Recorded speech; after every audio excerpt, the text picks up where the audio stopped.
Hi, Lauren. Hello, everyone. How's everyone doing tonight? I'm just trying to share it out. If everyone could try to share it out as much as you can.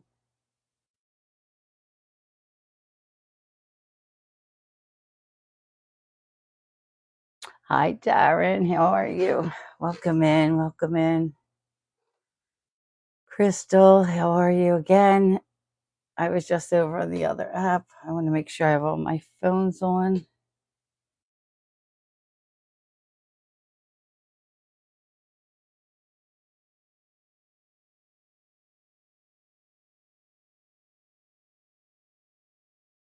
We will be starting our live very shortly.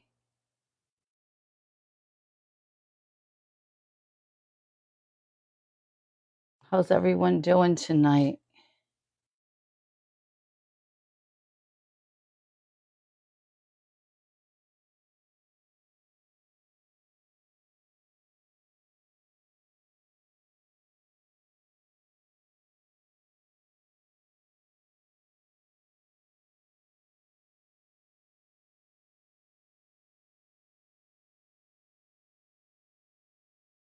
It's Friday. You're not kidding.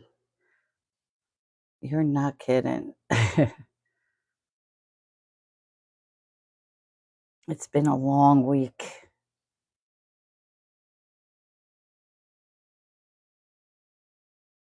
Thank you for the heart, me. I appreciate that. So we will be having my co-host Keith Erickson will be calling in, Javier, and of course Brian. And we're going to start with Brian telling his story. I know he told it last week, but we're going to have him start over, give a recap so everyone can hear. And a lot of people who weren't here and are rejoining us. Thank you, Nicole. I appreciate you. Thank you so much. Because a few people missed it last week, so we're going to give them a chance to do a recap.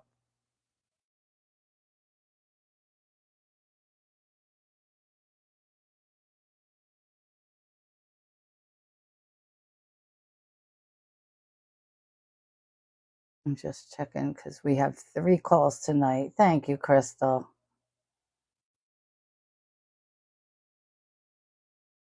And is the sound good? I just want to check the sound. Is the sound fine?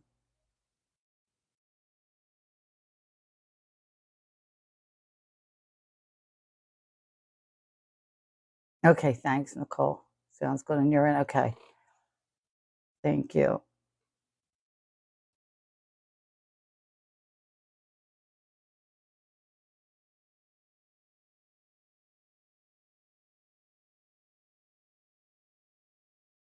Yeah, I just like to check, especially when I'm using the microphone. Hey, Mickey, how are you? Coco, thank you. Thank you so much, Coco. I appreciate you, friend. Oh, I'm glad. Oh, thank you so much. I'm so glad you're here.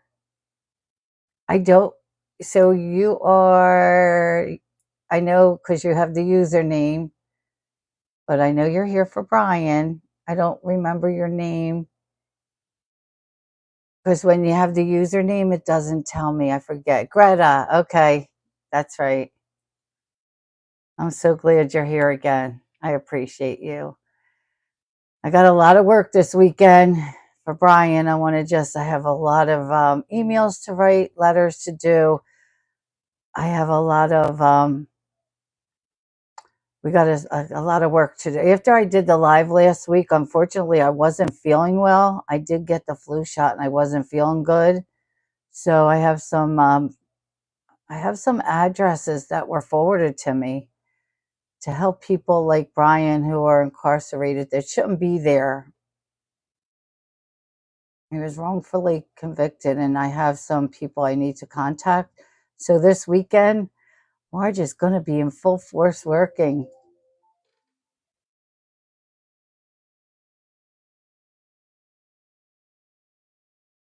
This is Global Telly. You have a prepaid call from Coco, no. Correctional Training Facility, Soledad, California. This call and/or telephone number will be monitored and recorded. You have a prepaid call from will not be charged. Javier Flores. Thank you for using Global An incarcerated individual at the Pleasant Hey, Valley Brian. State Prison, Coalinga, California. This call and/or telephone number I'm will be just monitored accepting and another recorded. call. I'll You be have a right prepaid there. call. You will not be charged. Thank you for Here we using go, Brian. Global Link. Hi, Javier. Hello. Hi. Hi, Marge. How you doing? And yourself? I'm hanging in there. I'm doing good. So you and Brian called in together. Brian's on the other line. So Brian, I have my friend Javier on the other line. He's on another phone. We're just waiting for Keith. Okay, Javier, I'm glad to have you on. Hey, Brian, happy to be here. Nice to kind of meet you. Yeah, so Brian, how are you today? Go ahead. Oh, Javier's in the same, he's where Keith is. Okay, A yard. Okay, I was on B yard. Oh, Brian, you're on B yard, you said? Yes. Well, I left there at the beginning of the year and came over to CTS Soledad. Keith and I are currently on Alpha Yard right now. Okay. Yeah, Brian's over here. Where are you at now, Brian? You're at Soledad, right? Soledad, correct. Yeah. To Beth.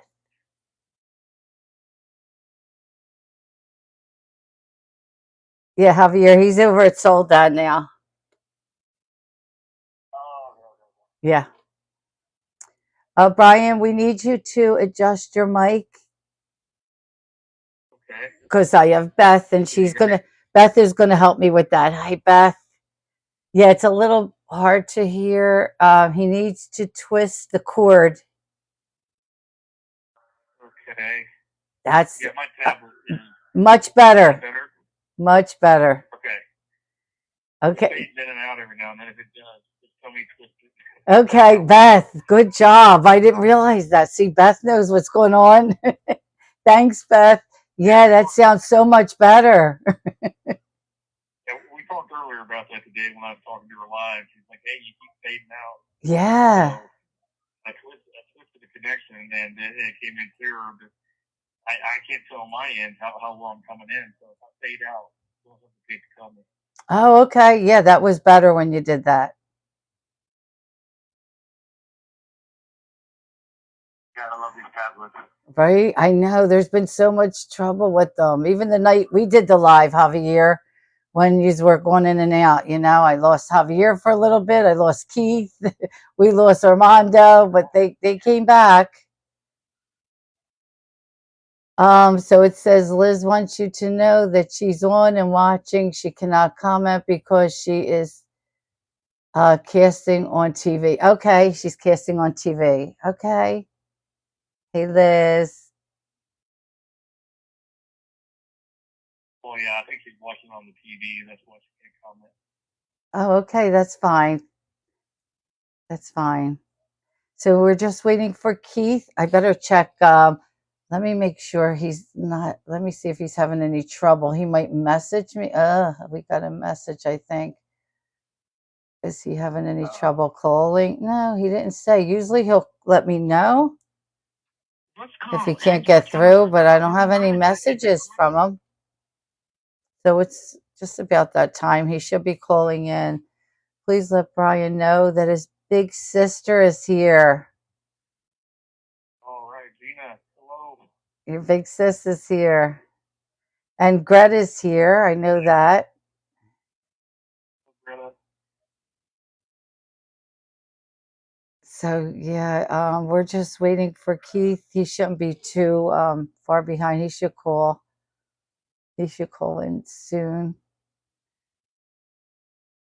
Yep. That's the thing on these tablets. Sometimes if they're acting up, he might not be able to sign into the messaging to even tell you that he's having problems. Oh, really?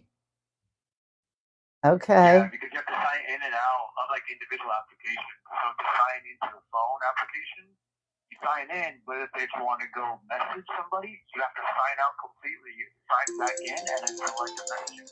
Oh, Call and your telephone number will be monitored and recorded. we got him, Javier. You have a prepaid call from Erickson. An incarcerated individual at the Pleasant Valley State Prison, Coalinga, California.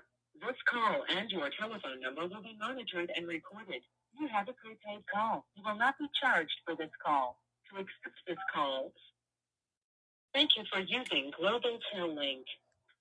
Keith, hi, how are you? I'm hanging in there. I'm doing good. Yeah, they're on. Javier's on. Brian's on. We were just waiting for you. You're good. You're good. You're a little low. You're a little low. Am I? Yes. What about now? Sounds better. Sounds better.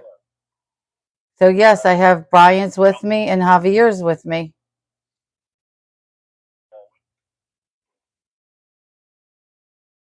So can you guys hear Keith? Very low. Barely. Barely. Yeah, very low. Yeah. Yeah, hold on. Okay. He's going to try to fix that too. Not now. Did you hear him? Still the same? Slightly better? Yeah. Slightly better. Slightly better. Yeah. Yeah, I don't know what it is. Yeah.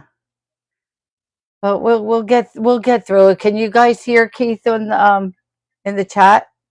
And Liz is on now. Liz just commented, Brian. Okay. Well, we can actually get started. We're actually going to have not really. Okay, so they said they really can't hear you, Keith, but we'll keep trying. It is a little low. I can hear you, but they're having a little trouble.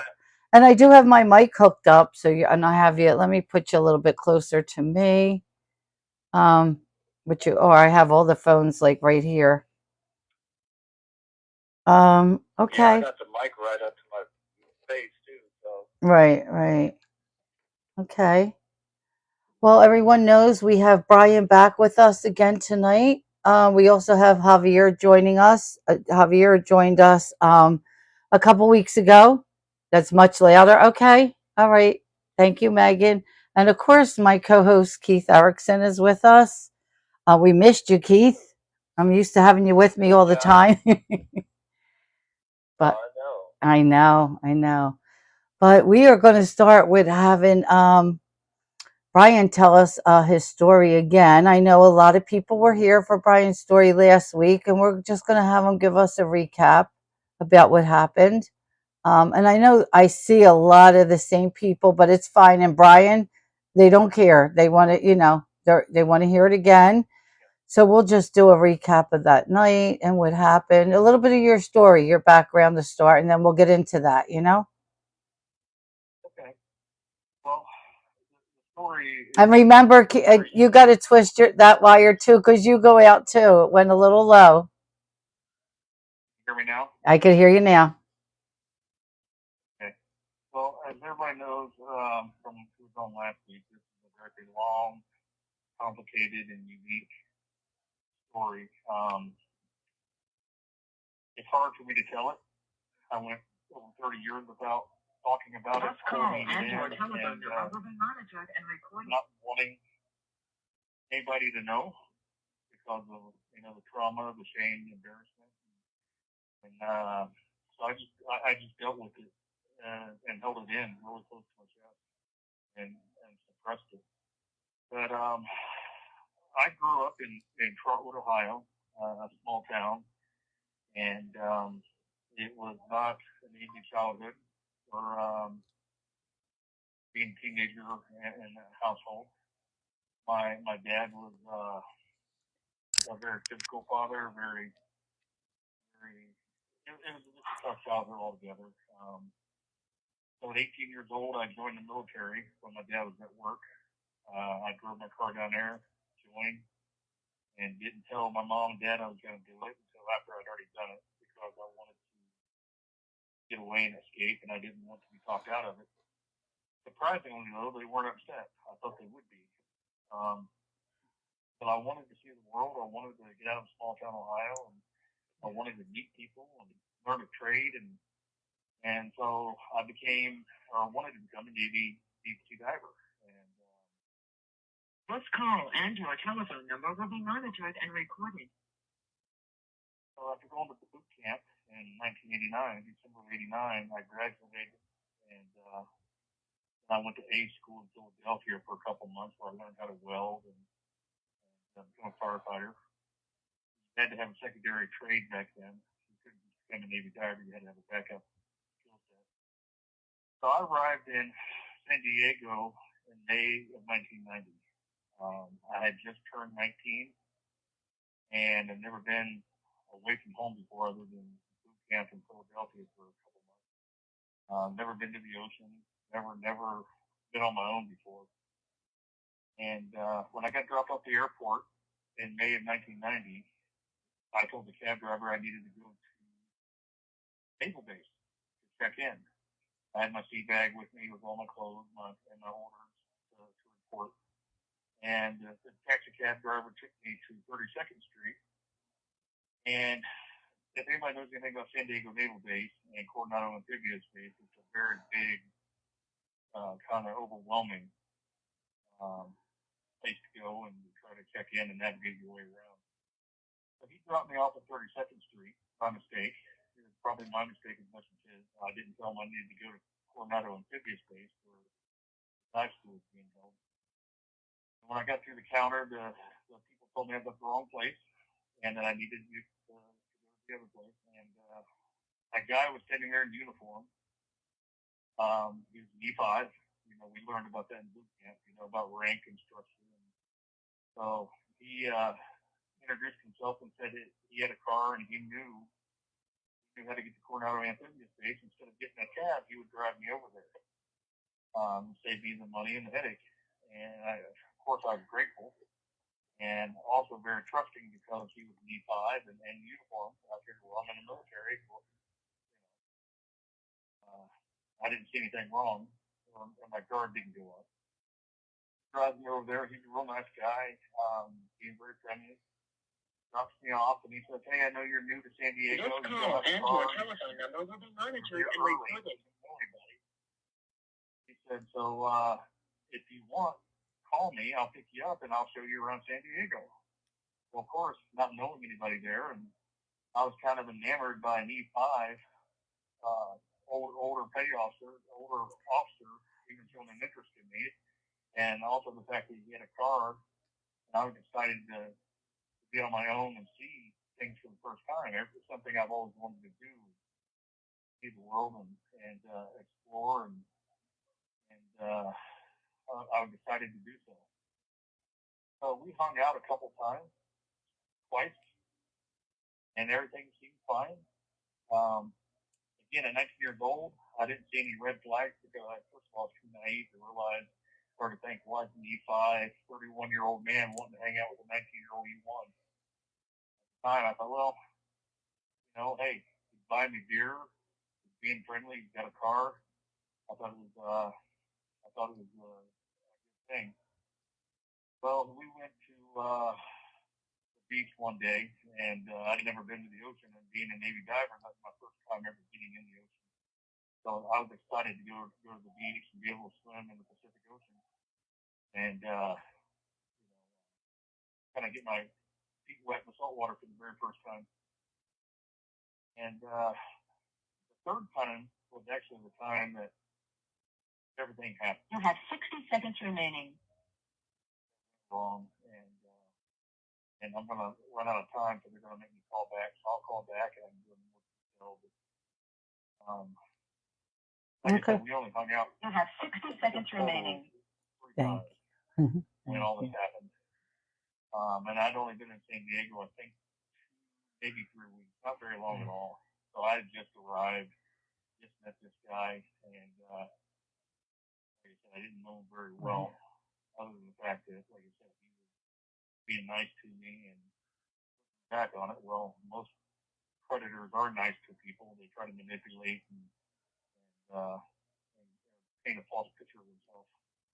And that's what happened to me with him. I am going to call back now. Okay. All right. Call back. And Javier, you're running out. And Keith, yeah, well, everyone will call back. Okay. They'll all call back. I know, Liz. He seems a little nervous. This is so hard for him. It really is. And welcome in, Liz. It's nice to see you again. This is so hard for him. And thank you, everyone, for joining. I appreciate you.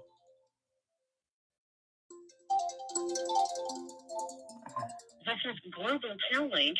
You have a prepaid call from. This is Global Tel-Link. You have a prepaid call from. An incarcerated individual from the Pleasant Valley State Prison, Colorado, California. This call and your telephone number will be monitored and recorded. Thank you for using Global Tel-Link. Thank you for using Global Tel-Link. Okay, we have everyone back. We got you back. And Brian, we're here for you, so take a deep breath. Thank you. Yeah, it's not easy. I know. It's not. Before I go into my third visit, on my third time with Larry, I wanted to first thank you for your compassion and empathy and giving me a platform to actually be able to tell my story. Because, like I said last time, the whole time I was in trial, the whole time I was in appeal, I was told by all my lawyers I couldn't go to the media, I couldn't tell my truth, I couldn't tell the truth that we had all the evidence for, and I had to be quiet. Otherwise, I can ruin my chance at trial, I can ruin my chance at appeal, and now that I've lost my appeal, this is what I want more than anything, is to get the truth out for everybody, the people that know me, the people that don't know me, and everything I'm saying is backed up by witness statements, police statements, discovery, and there's nothing I'm saying that I can't have somebody corroborate and see that it's factual. But what happened at trial is they wouldn't allow any of that stuff to be heard because it was a cold case, and if anybody knows anything about cold case units, justice system, they are incentivized to prove to the public that all their funding is going to the right place and that their system's not flawed, and so they're incentivized to convict instead of having a fair trial. So if I'd have known that, I wouldn't have taken it to trial. But my trial attorney didn't tell me. Nobody told me that the truth wasn't going to be allowed to be heard, and I was naive to the judicial system. So prior to that night, I never had a criminal record, and after that night, until 32 years later when I was arrested, I didn't have any criminal record. And I was a law-abiding citizen, married 30 years, raised 3 adult kids, worked at the same job for 23 years, ran a multi-million-dollar company. And I did all that stuff, and that's how I dealt with my PTSD, is by being busy and raising a family and being a provider, a father, a brother, a son, a boss. I did everything to keep my mind busy so I didn't have to think. And also, part of me being in control, and being in control really helped me deal with everything that I wasn't in control of that night. But so I thank you for giving me a platform to be able to talk to the people, because I'm sure there's a lot of people out there that this maybe has happened to as well, because it's actually an epidemic in the military. And it happens to more men than people want to admit in the military. And as a 19-year-old boy, if I would have been a 19-year-old girl, this would have been a whole different, it would have been viewed completely differently. He would have been a sexual predator. He would have been an evil person, somebody taking advantage of young 19-year-old women. But instead, he was taking advantage of young 18, 19, and 20-year-old men. And that was his preference. But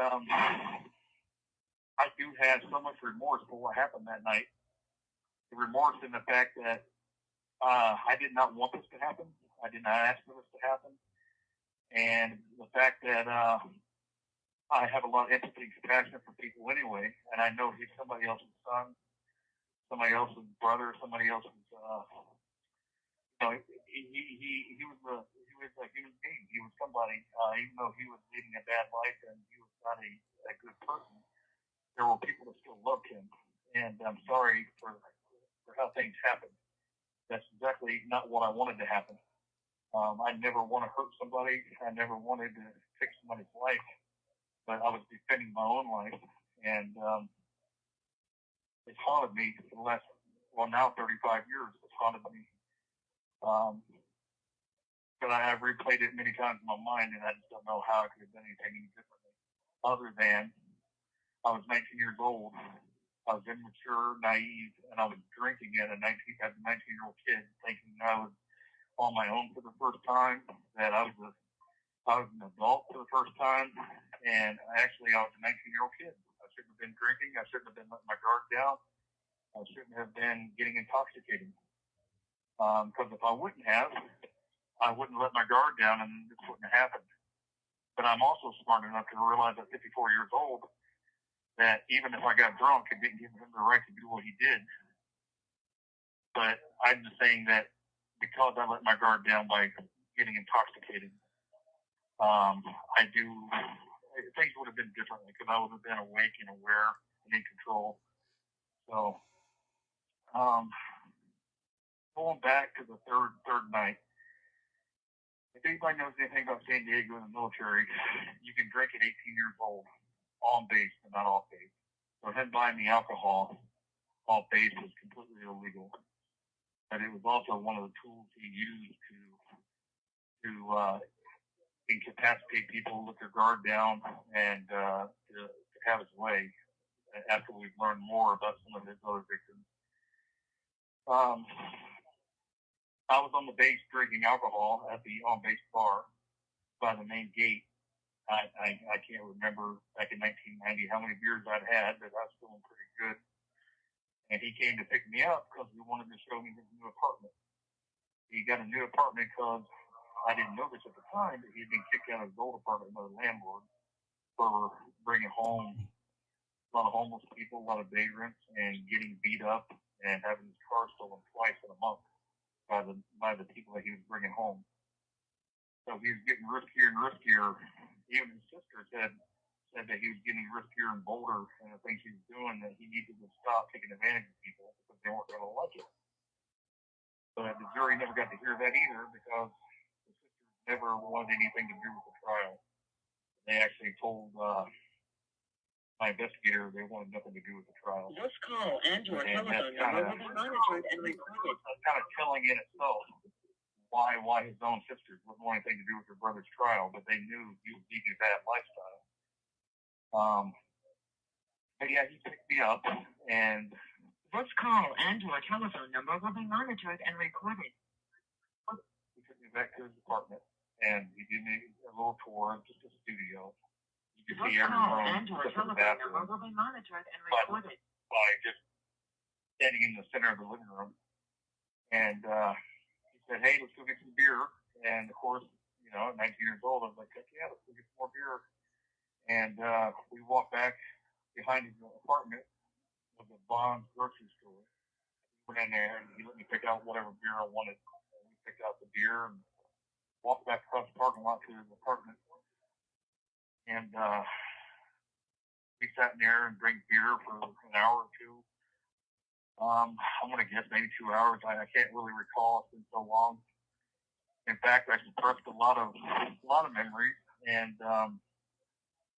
I had to do some deep therapy with a forensic psychologist where he put me in, almost hypnotized me to get me to recall a lot of the details of what happened that night, which really helped. But also, I wanted people to know, too, in 2009, I fell 38 feet out of a tree, and I caved my face in. And I did pretty severe facial trauma. I had to have reconstructive surgery. I did brain damage. And when I say broke, I mean fractured, but I broke my neck and my back. I broke all the ribs in the front and half the ribs along my back. I was in the hospital for a long time. I slept in a recliner for 10 years. And I struggled to rewire my brain to be able to learn again. And the neurosurgeon had told me, yeah, it'll take a year or two, but you should be fine. And I've come a long way, a long way. Like I said, I ran a multi-million-dollar company, had over 100 employees. So I was able to overcome that. But I still am in pain every day of my life just from the severe trauma that happened. And that goes back to, too, when I was arrested.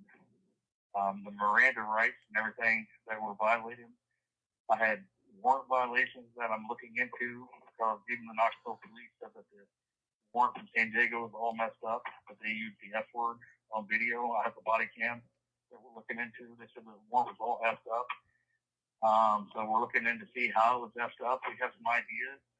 And then also with my Miranda warrant violations, my attorney at the trial did fight those very well, but again, like I said earlier, the trial court was not incentivized to try to let any information be not heard, or I won't say not heard, but not anything in my favor was not going to be allowed to be heard. Anything I wanted suppressed, they were going to allow it to be heard. So with the Miranda violations, I told them from the get-go when I first walked in there, I said I had brain damage. I said also I'm under duress or stress. I didn't use the word duress. But I said I'm stressed out. My wife is in the hospital right now. I said my wife's in the hospital right now having heart issues, and I was on my way to go visit her. So I need to find out how she's doing. Because she, had some health issues, some health scares, and we were stressed about that. So then they give me an implied promise, which they weren't allowed to do. An implied promise saying, let us answer your questions and you can leave. Let's answer all your questions so you can leave. So considering that A, I had brain damage, B, I was under a lot of great deal of stress with my wife being in the hospital. They gave me an implied promise. I thought going in there and talking and whatever, I'd be able to leave and go see my wife. But I didn't. I went in the interrogation room. I think I asked our lawyer 6, 7 times and different ways, and I'm supposed to sign a waiver saying I agree to talk, but I never did that either. But I asked different ways. Do you think I need a lawyer? Do I need a lawyer? In different ways, and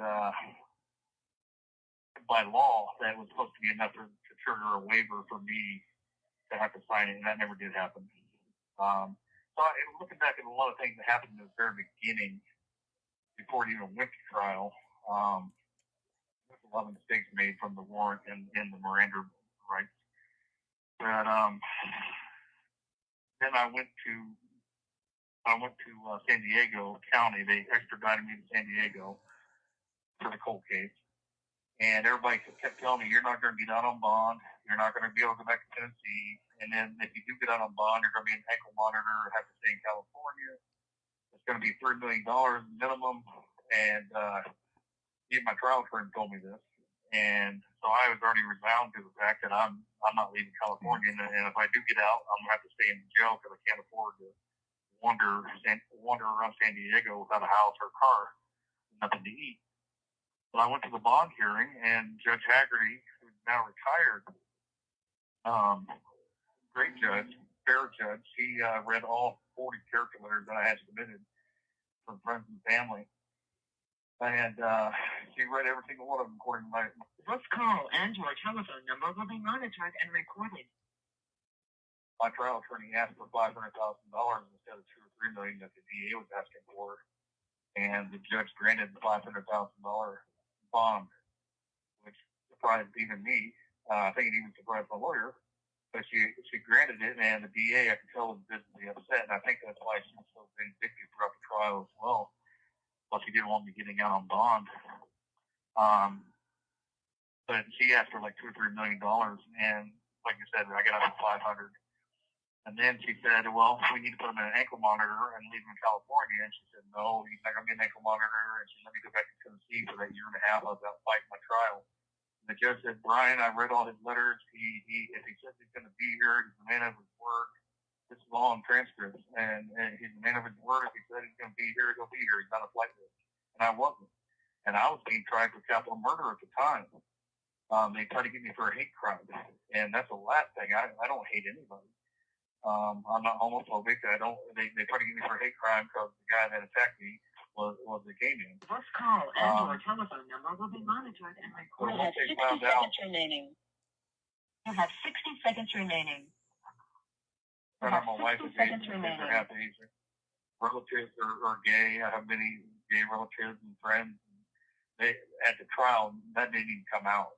It didn't come out about anything to do with me being homophobic or being a hate crime. In fact, they reduced it from capital murder down to first-degree murder. But they didn't want to talk about it. But that kind of sums up everything up to the trial. But on the third night, when we got the beer and we were drinking, I know people are wanting to hear that, and I'm not trying to avoid it because it's super hard to talk about. But I wanted also to fill in everybody with the things leading up to the trial with the Miranda and the warrant and the things that were suppressed and me getting out on bond and going home and fighting my trial, getting prepared for my trial. I'm going to have to call back, Mark. Yeah. I want to get a couple seconds left. Go ahead. Everyone else is hanging up. This is so hard on him. It really is. He has to do this, but he's going to be okay. We got him. He knows that. I talked to him before this. My heart breaks for him. It really does. Hey, Paige. How are you? And they're all calling back right now. He's such a good person. Let me grab these phones. This is Global Telling. You have a prepaid call from Global Telling. You have a prepaid call from. And you have a prepaid call from. And you can't go into the individual app. The correctional transcript this call and your telephone number will be monitored and your telephone number will be monitored. Let the charge for this call.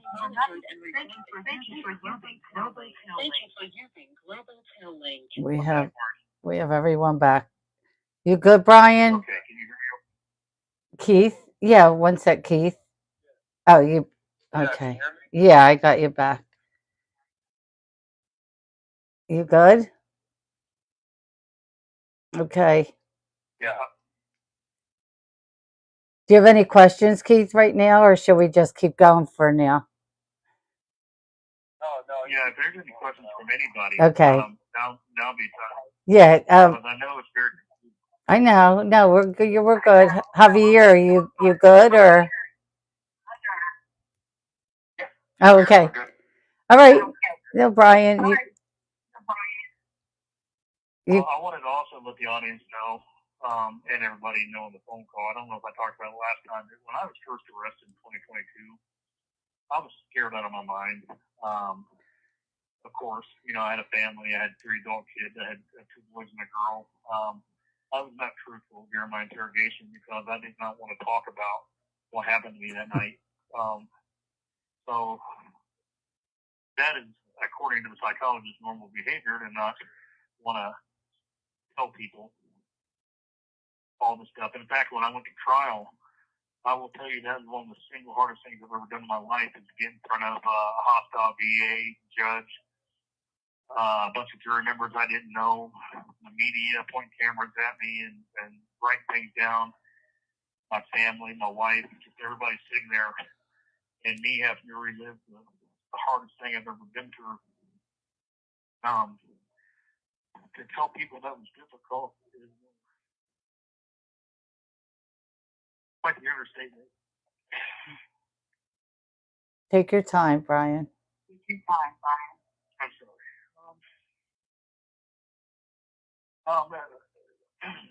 As a man, as a father, protector, last thing I wanted anybody to do to me is a victim. Somebody got assaulted, especially when you got 2 grown boys and a daughter and a wife. So I didn't want anybody to know that. That's why my wife for 30 years I never even told. And she's my best friend. My wife, I love her with everything I have. She's my everything. But I never told her in all those years because it was embarrassing. So I just held it in. But anyway, and then to have the DA call you a monster and a liar, knowing that she knew who this guy was, she read the evidence. The evidence said she didn't let the jury hear. She knew that he used to pick up beggar homeless guys, 18, 19 years old, pay him for sex. And Let's call and telephone number will be monitored and recorded. Prostitution. His character evidence. This call and your telephone number will be monitored and recorded. He used to walk around the ship on, I wasn't on his ship, I was at the corner around a fifth base, but I found out in the discovery 30-something years later that he used to walk around the ship completely nude after sharing with the young guys, even though he had an off-base house, he could go home and shower after working all day. He would shower with the young guys and walk around Burbank for an hour or two completely nude, from the waist down most of the time, and fully aroused. That is something, especially in 1990 when you were not allowed to be gay in the military. Things are different now, but even now, you don't walk around fully aroused, grabbing guys in their certain areas and trying to cuddle up to them and poke them and comment on their private areas and stuff like that, like he was doing. And he did that sober, completely sober with a bunch of other witnesses. What he did to me, he did at a .15. He was drunk and emboldened, and I was alone. So if he did that sober in front of all the other witnesses, not even worried about the repercussions, imagine what he would do when he had a 19-year-old passed out in his apartment. But that night, after a couple hours of drinking, said he was going to take a shower, and so I continued drinking a beer or two while he went in there, and next thing you know, I was passed out. And I don't know, I told my trial attorney, I felt like I had been drugged because I don't remember anything. I just remember how I came to, and I felt disorientated and out of it. But he told me that it's been so long that, well, let's not tell them you were drugged. Let's just tell the jury how you felt when you came to. I didn't really agree with that, but I've never been on trial before, and she was a paid attorney, and I figured I'd listen to her advice. And so I just told the jury how I felt when I came to.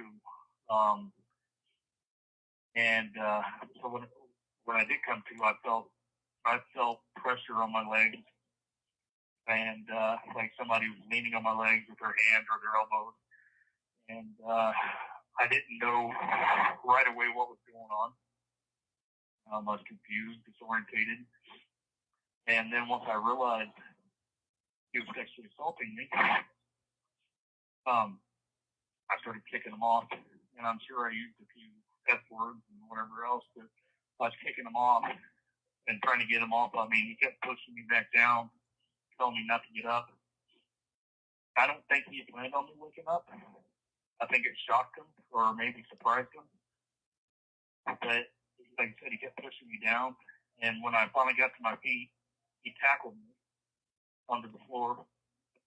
So it was very assaultive. And I was very scared. As a 19-year-old kid, and I had a 31-year-old senior officer, E5, that I thought I had trusted because he seemed like a nice guy, doing what he did to me. And by the time I got to the front door, he was blocking the door, and I looked down, and he had a knife in his hand. And he said, "You're not leaving," or "You're not actually leaving." But either way, he said, "You're not leaving." He knew once I got out that door, he was going to be not only kicked out of the military, but go to the brig. That's what I'm assuming, looking back on it, after all these years. Back then, you'd be kicked out, court-martialed, and pretty bad for him. But anyway, a fight ensued, and I tried to grab control of the knife by grabbing his wrist in his hand to get the knife out. And he was hit backwards to the door, but he was blocking it. And the knife, I pushed it forward. The knife was up around chest level when we were fighting for it. It wasn't down around waist level. It was around chest level, head level. And I just pushed it with everything I had, and the knife, I hit him in the throat with the knife, or I poked him in the knife, however you want to describe it. The first stab one was to the front of the neck. And Larry just went crazy. He kept trying to get the knife from me, and he let out this literal scream, or not even a scream, it was like an animal sound, and he just went berserk like a wounded animal, flailing and trying to get the knife from me. And we both went out the window that was to the left of the door, and we landed in the courtyard. The fight ensued. Once we hit the ground, he got up and we went right back at it, where he tried to get the knife from me. And I ultimately stabbed him the final time. I stabbed him twice. And it was horrific. I don't even like thinking about it or talking about it, but I stabbed him twice. And then the second time, once he quit fighting me, I stopped. I didn't stab him 19 times like a witness tried to say I did. I stabbed him twice. The coroner said that. Everybody said it. Then after he quit fighting me, I went back in the house, disorientated, in complete shock, afraid. I can't even tell you the adrenaline and the fear that was going through my body at the time. The total confusion on what just happened, why it happened, and what just happened to me, the violation, being violated. And it was also an attempt to rape me. It was an attempt to rape because he removed my clothes and he removed his own clothes. And when you remove your clothes and your victim's clothes, and also they found Vaseline and lubricant at the scene, which is a sign of his intent to rape or sodomize. Again, this is hard. So I went back inside. I don't know how long I was in there, but I looked around for all my stuff, my clothes and everything. I got in the shower. I got all the blood off of me because it was a very bloody, very violent. I was bleeding myself. And that's how they found me all the years later, was my blood, my DNA was left at the scene. Because I had zero criminal record, I never popped up in the system. But it's not because I was hiding. I didn't go hiding. I wasn't a fugitive. I finished up my military career, raised a family, bought a house, I've had federal background checks done on me for my job. So I wasn't hiding. I wasn't trying to fly under the radar. I just trying to live with the trauma and hope, that I could deal with it, that I could function and not ultimately get arrested, which I did. But I left that night because I didn't think anybody would believe me. It happened so fast and so sudden, and I'd only been in San Diego 2 or 3 weeks, barely enough. I didn't even know anybody. My mom and dad and sister were on the other side of the country. I didn't have anybody to talk to, and I was also in a very tough, what you call military field that I was trying to be in, Navy divers, a bunch of alpha type men. I didn't believe if I went back and told them, well, guess what? I've only been here 2 or 3 weeks, but look at what happened. I didn't know who to talk to, who would believe me, and after talking to psychologists, I realized that this happens a lot, more than people want to admit. But men, even more so than women, don't report it. They don't like to talk about it. They don't talk about it. And I didn't like talking about it. Didn't want to talk about it. And I still don't like talking about it right now. This call and or number will be monitored and recorded. But I left, and as a 19-year-old, of course they look at it now. Anybody under 25 or 26, your brain's not fully developed. Well, I didn't know anything about fully developed brains at 19 years old. All I knew was I was scared, I was in shock, and I was under the influence of some type of either drug, roofie, or extreme amount of alcohol. And that's one thing I'm still trying to get to be accomplished too, is to have the beer bottles tested, which never were, to see if there's any residue of any type of drug in them. I think that would prove a lot. But I fled. I left, and I went back to my barracks on the base, and I showered again. And I lived in fear for probably the next year or so, just waiting for them to come to arrest me, and nobody ever did. Not that it didn't bother me. It's not that I just went ahead and lived my life. I didn't. I went into heavy alcohol and substance abuse. This call and your telephone number will be monitored I did well in the military. I got out with an honor roll. I had high reviews and high marks, but I definitely self-medicated a lot with alcohol and did a lot of dangerous things, from cliff jumping to You have 60 seconds remaining. You have 60 seconds remaining. But I met my wife 5 years later in 1995, and she's the best thing that ever happened to me. She's the one that kind of helped me get through most of my PTSD, even though she didn't even know it. She gave me purpose, and having a family with her and having kids and giving me a purpose and giving me somebody to love and somebody to provide for and to protect, helped me become a better man and a stronger man. And that's why she's my everything. She's the love of my life. And to my kids. So that's how I dealt with that over the years. And I'm about to get cut off, Marge. Okay. Yeah. Everyone will call back. That's okay. All right. They'll all call back. Oh, Liz. This is so hard for him to talk. And thank you, Liz, for being here too. I appreciate you. Welcome in for everyone who's just joining us. So yeah, Brian's telling us his story. It's so hard to hear this. I know his story. I heard it quite a few times, and it doesn't get easier. It is.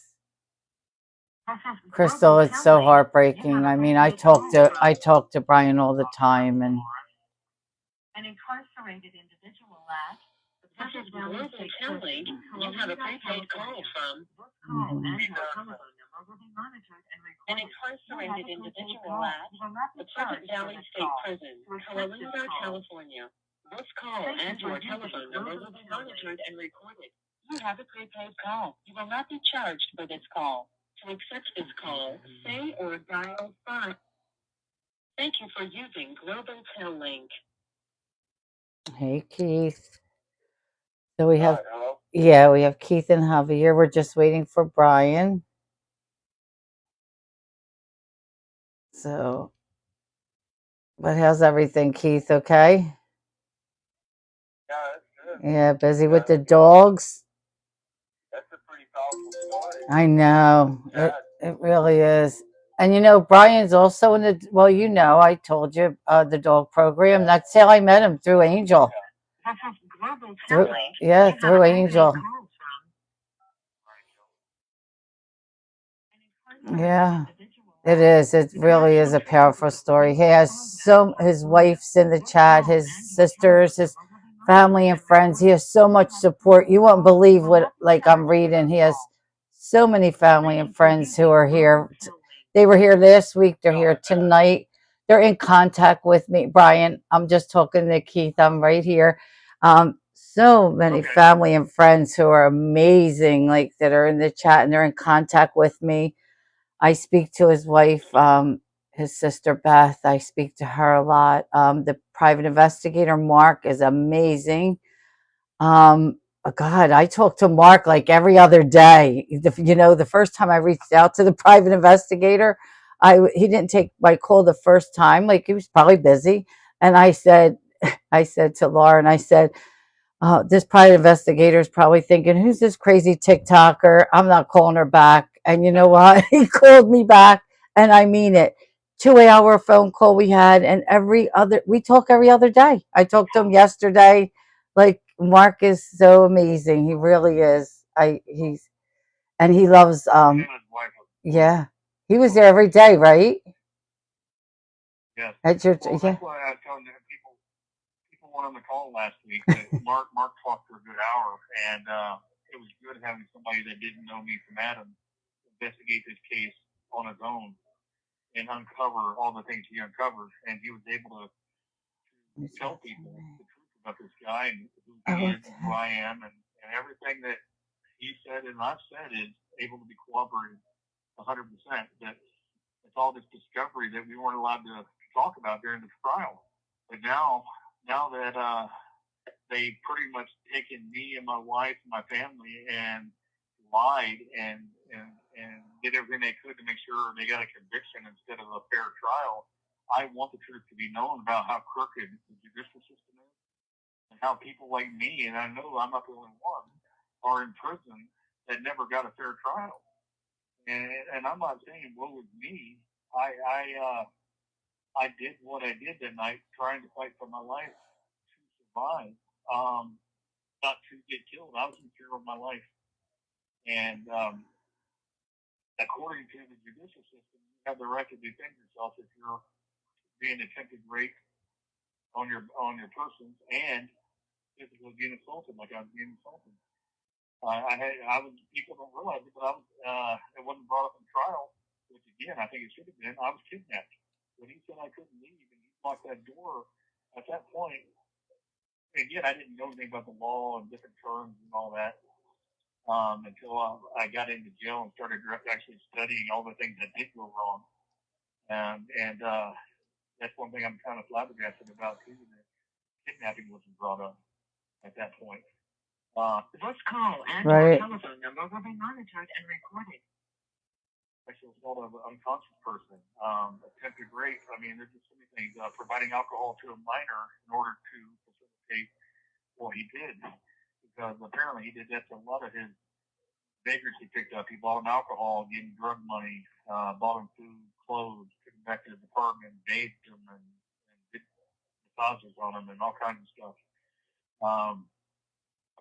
But is there any questions? I know I talked a lot, and I went down different directions trying to explain everything because there's so much to talk about. Is there any questions that anybody may have that I can elaborate more on or maybe explain better? I brought Javier on because he's a military vet as well, different branch, but he has a lot more insight than we would have as regular civilians, just by the fact that he's seen the abuse of power with senior officers and vice versa. So I'm sure he has questions or can corroborate different levels of how that abuse comes into play, how the military kind of keeps that stuff hush-hush. So you might want to, Marge, allow Javier to intervene on some of this? Absolutely. Javier?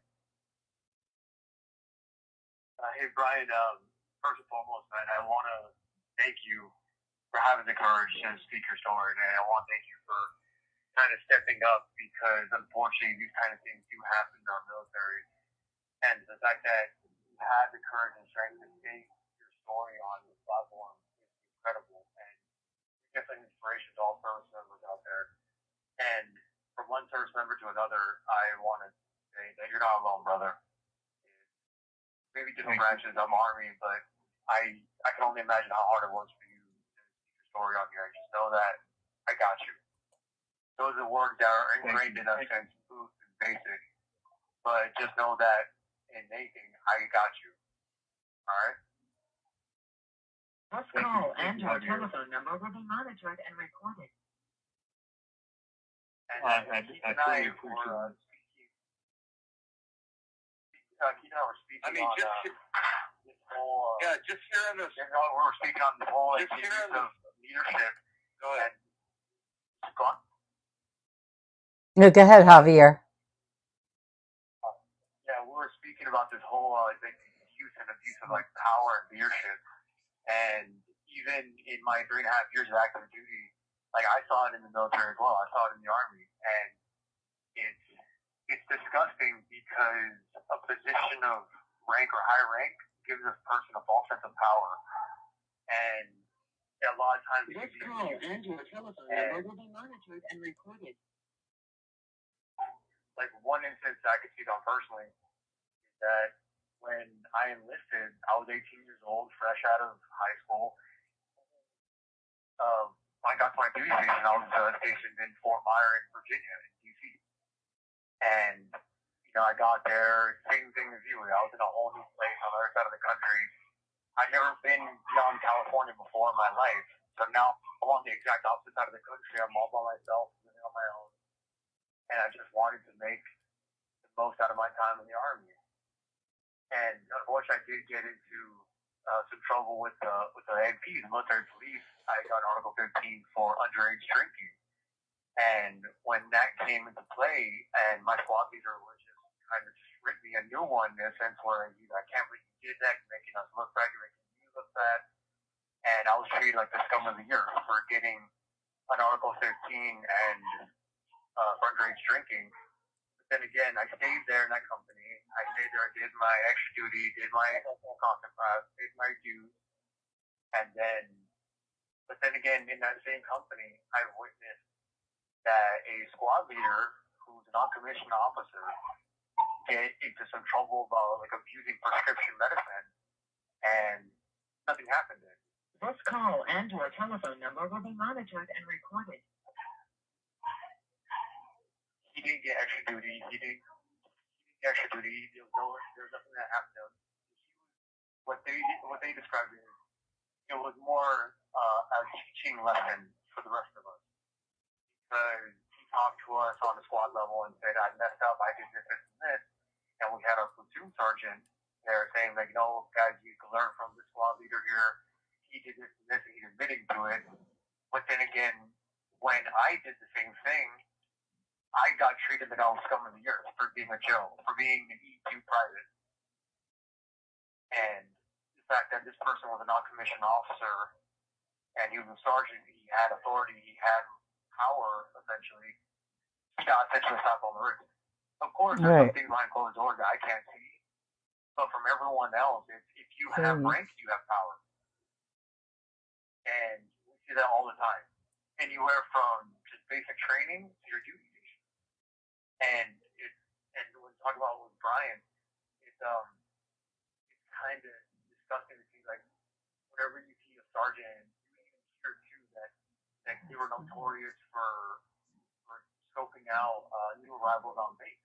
For like a lot of times it was female, then you would say it was always that goal, like, hey, don't talk to, or not talk, but don't get romantically involved with another soldier if she arrives at your battalion or so on and so forth. But then again, you would see the same squad leader who told you this and kind of warned you about this, talking to her whenever he gets a check. And every time we get a new arrival, you see this squad leader doing that. Yeah. And every time you have people in a position of power, it gives them that false sense of, like, I have more authority over you, I can do what I want, I have a free gate pass pretty much. There's been times where I was at our battalion, you get invited to a battalion ball, nice little fancy gathering basically for the battalion where you get your dress blues, the whole battalion is there, you can invite your spouse, anybody in that battalion shows up, and you have people in higher leadership just completely drunk off their butt, and you're told as a lower Joe, a lower enlisted, you're told, hey, make sure you take care of them, make sure you watch them. And at the time, I didn't think much of it. I'm like, okay, you're all part of this together. We all look after one another. I know if the roles were reversed, I'd be looked at like I was the black sheep of the family, essentially.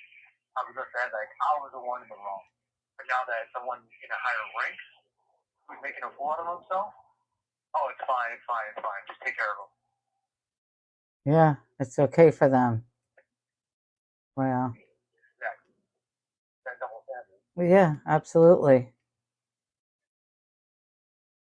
This call and your telephone number will be monitored and recorded. Yeah, I'm just curious, like, when all, like, after, I know it's a cold case, so after the event happened and Brian went back to the base, I'm kind of like, what was the talk about? Like, did all that, what was the hush-hush? Like, what was being talked about this, green guy, like, on the base? Like, because obviously everybody on the base knew what his lifestyle was, knew what predatorial behaviors that he had, like, what was the conversation after that, like, on the base? Like, did other commanding officers, like, did they elaborate on any details or speculate on what had happened to him? Well, that's a good question. I didn't know anything about his lifestyle, his other victims, or what his predatory behaviors were until I got the discovery after I was out on bond trying to find everything. But looking through the discovery and all the witness statements and all the evidence, there were so many people that had written statements about how Larry was a loner. Larry was never hung out with anybody on the ship. Larry, of course, would take showers on the ship and walk around nude and fully around assaulting people. That was in there too from a witness that came forward of the trial. In the 402 hearing, if anybody knows what a 402 hearing is, it's when a witness comes in and they take the jury out of the room and they put them on the stand and they question them. This person came forward, had the courage, and I'm sure it was embarrassing and scary for him to come to trial, but he told my family that he knew it was the right thing to do because he had information and he felt like this could have been him in my shoes, and he felt like he had to come forward. So he gets up on the stand, the DA and the judge treat him like crap. And pretty much at the very end, the judge says it's not relevant. So basically what happened to him and the 6 other people that he named off was this call and your telephone number will be monitored and recorded. But, and that had to be hard for him to hear too. And his commanding officer, his supply officer, was apparently getting massages from him at his apartment. His sister even said he had an appointment, I think the day that they discovered him. They said that his commander had an appointment to get a massage by him, and you're not supposed to do that. Enlisted and an officer is fraternizing and your supervisors and whatnot. Right. But even his commanding officer told a witness in discovery that don't worry about Larry, he doesn't like girls. So the military knew he was gay. Right. And again, I don't have a problem with gay people. I have family members who are gay. Right. Brian, excuse me 1 minute. Is this the person I'm trying to reach with Mark? Who? The person we're trying to. The guy I'm talking about. Okay, is that the guy we're talking about? Seconds remaining. Yeah, the guy that I said is deemed that he was told he wasn't relevant. Right. That's him? Yeah, that's him. Okay. I got a courtesy for him. I just don't want to bring his name up. Right, yeah, I just want to make sure. You know what? Hang up now so we all call back the same time, Brian, because they hung up. Okay. They got disconnected. Okay. Call right back. Okay. Okay. All right, so they all call back at the same time. It's better to do so we don't have all the phones ringing different times. So that's why I asked Brian to call right back. Well, oh, the phone disconnected. So the person he was talking about that they didn't want to hear his statement, me and the PI are trying to track him down right now. That's crazy. I wanted to make sure that's who it was. It just sounded too familiar.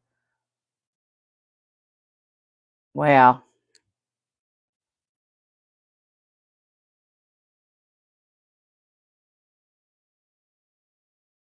And then we go to, yeah, right, Crystal.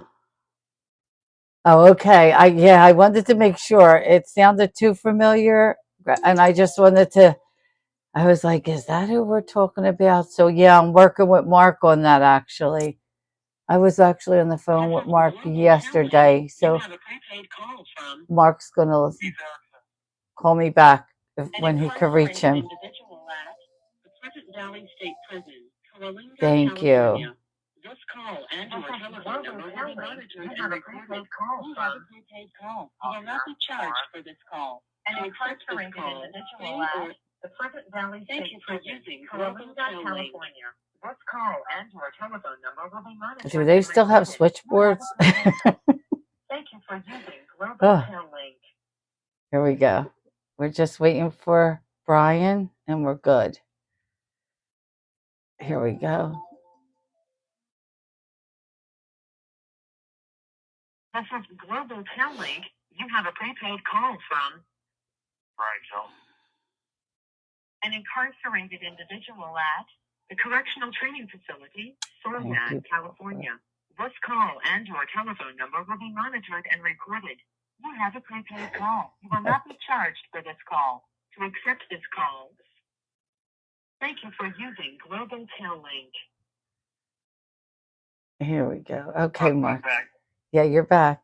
All right. I just wanted to double check, but even your sister said that's who it is, that it's that person that me and Mark are. Yes. Okay. All right. The funny, not funny, I don't mean funny, but the thing that happened is he's on the stand, talking about everything happened. Oh, I'm sorry. I lost my train of thought. What I was going to say that happened with that particular witness. Yeah, he was told he wasn't relevant, but I remember now.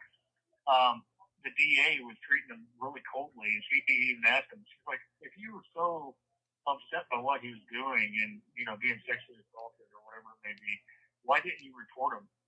And even this witness, because he was 19 at the time, same age as me, said because we were all intimidated by him. He worked directly for the captain. He was higher ranking. He was 31 years old. And these boys were all 18 and 19 years old.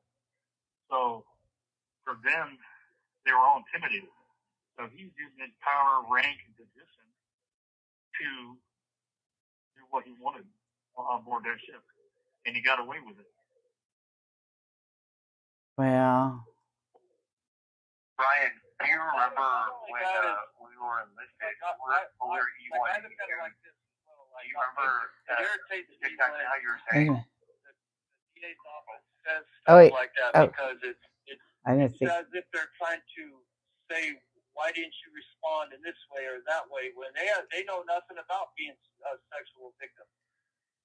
And there's different levels of being victimized sexually or intimidated. This irritates me when they say, well, why didn't you respond in a certain way? Because everybody responds to trauma at different levels.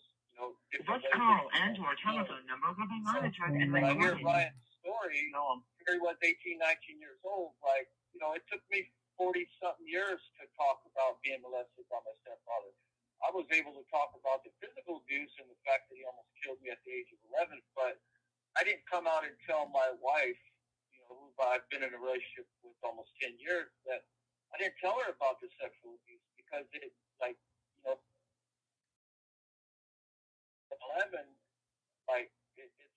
age gap between myself at that age and who I was at 20-something years old, it's not few and far, it's not that far away. So when somebody says, well, why didn't you respond in a certain way, I think about Brian's situation being in the military, just the stigma alone of homosexuality in the military and being victim of that. That role of being in the military is such a machismo type, macho, masculine type position.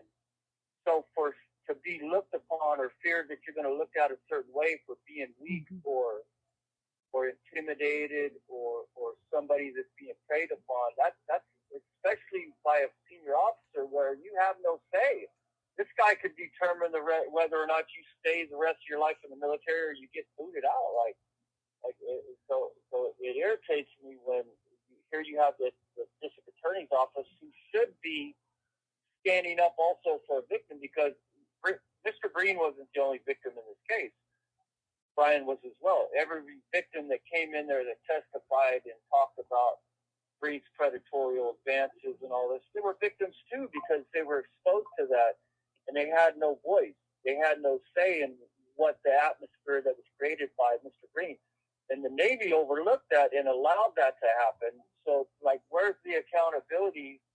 Why is the DA's office not holding the Navy accountable? You see what I mean? Like, it's just frustrating when I hear stuff like that when they say, well, why didn't you respond this way? You know? That's one thing about trauma. Well, I believe that, I believe the Navy knew, because I brought this up last week, the Secret Service vetted, I don't know if everybody knew it was on the program tonight, but Larry Breen was vetted by the Secret Service to work at Camp David as a chef for the president. So they failed miserably in doing a proper background check and vetting him properly. So they were vested in the truth not coming out. That he was a homosexual.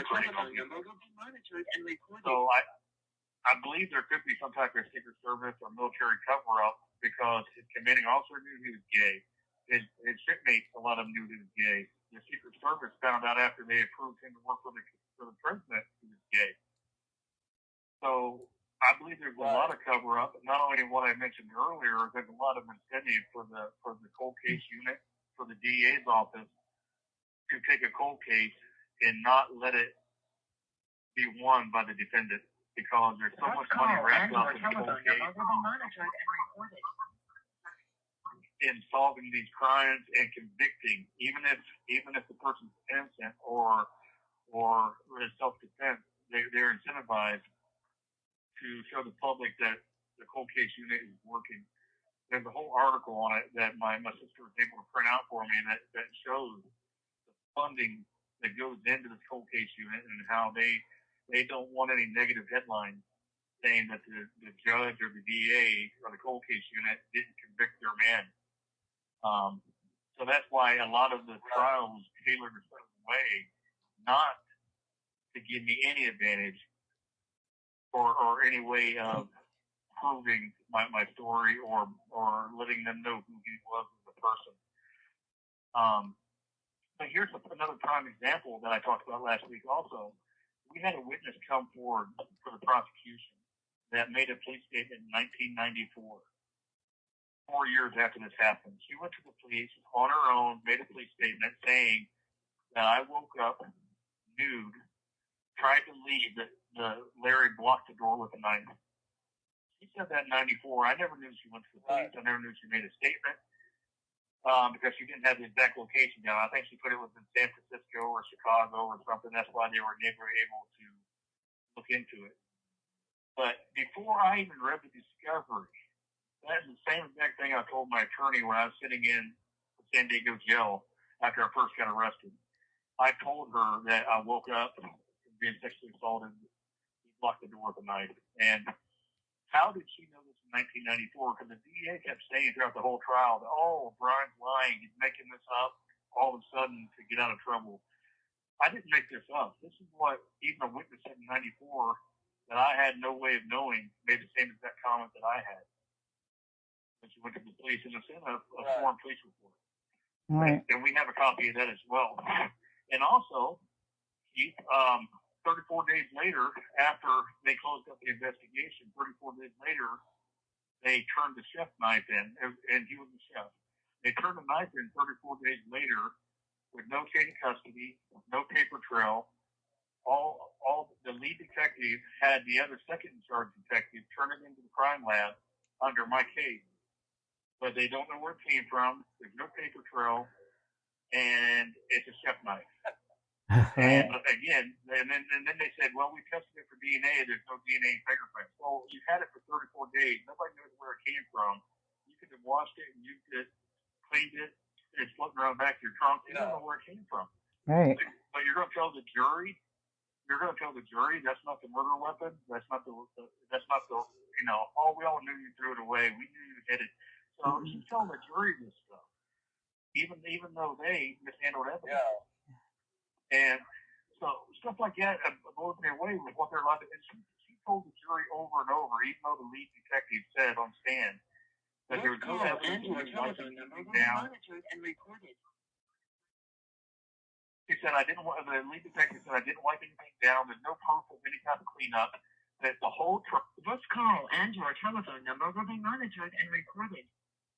the whole trial, even in my sentencing report, they used they used the DA's speculation and conjecture, and they kept saying in my report as fact that I chased him down. He tried to flee from me, that I wiped everything down and tried to conceal evidence. I didn't do any of that stuff. Even the detective said I didn't do any of that stuff, as far as the cleanup and all that. But they put it in as fact, and she was able to do her closing argument and say that stuff is fact, and it was never objected to.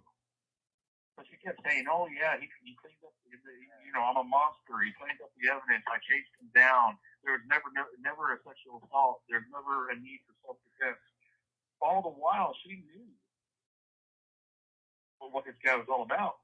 And what's even sadder is the lead detective. I'm not going to say her name, but the lead detective used to work in the assault case as a sexual assault detective.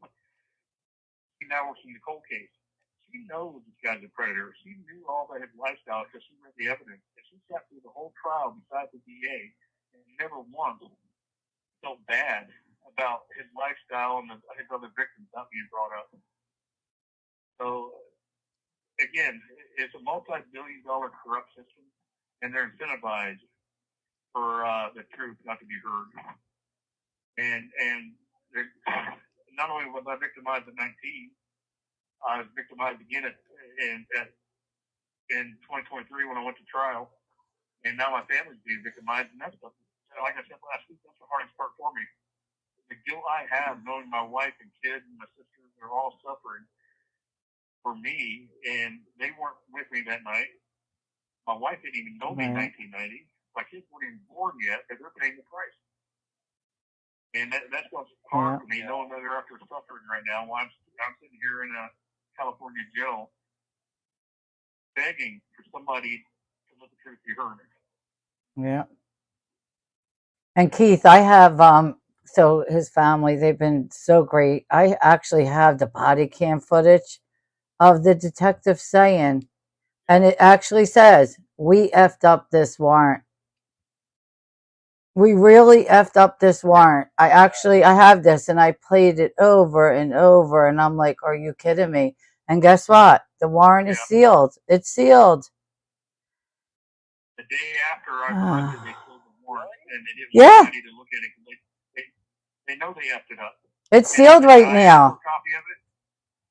They denied me a copy of it.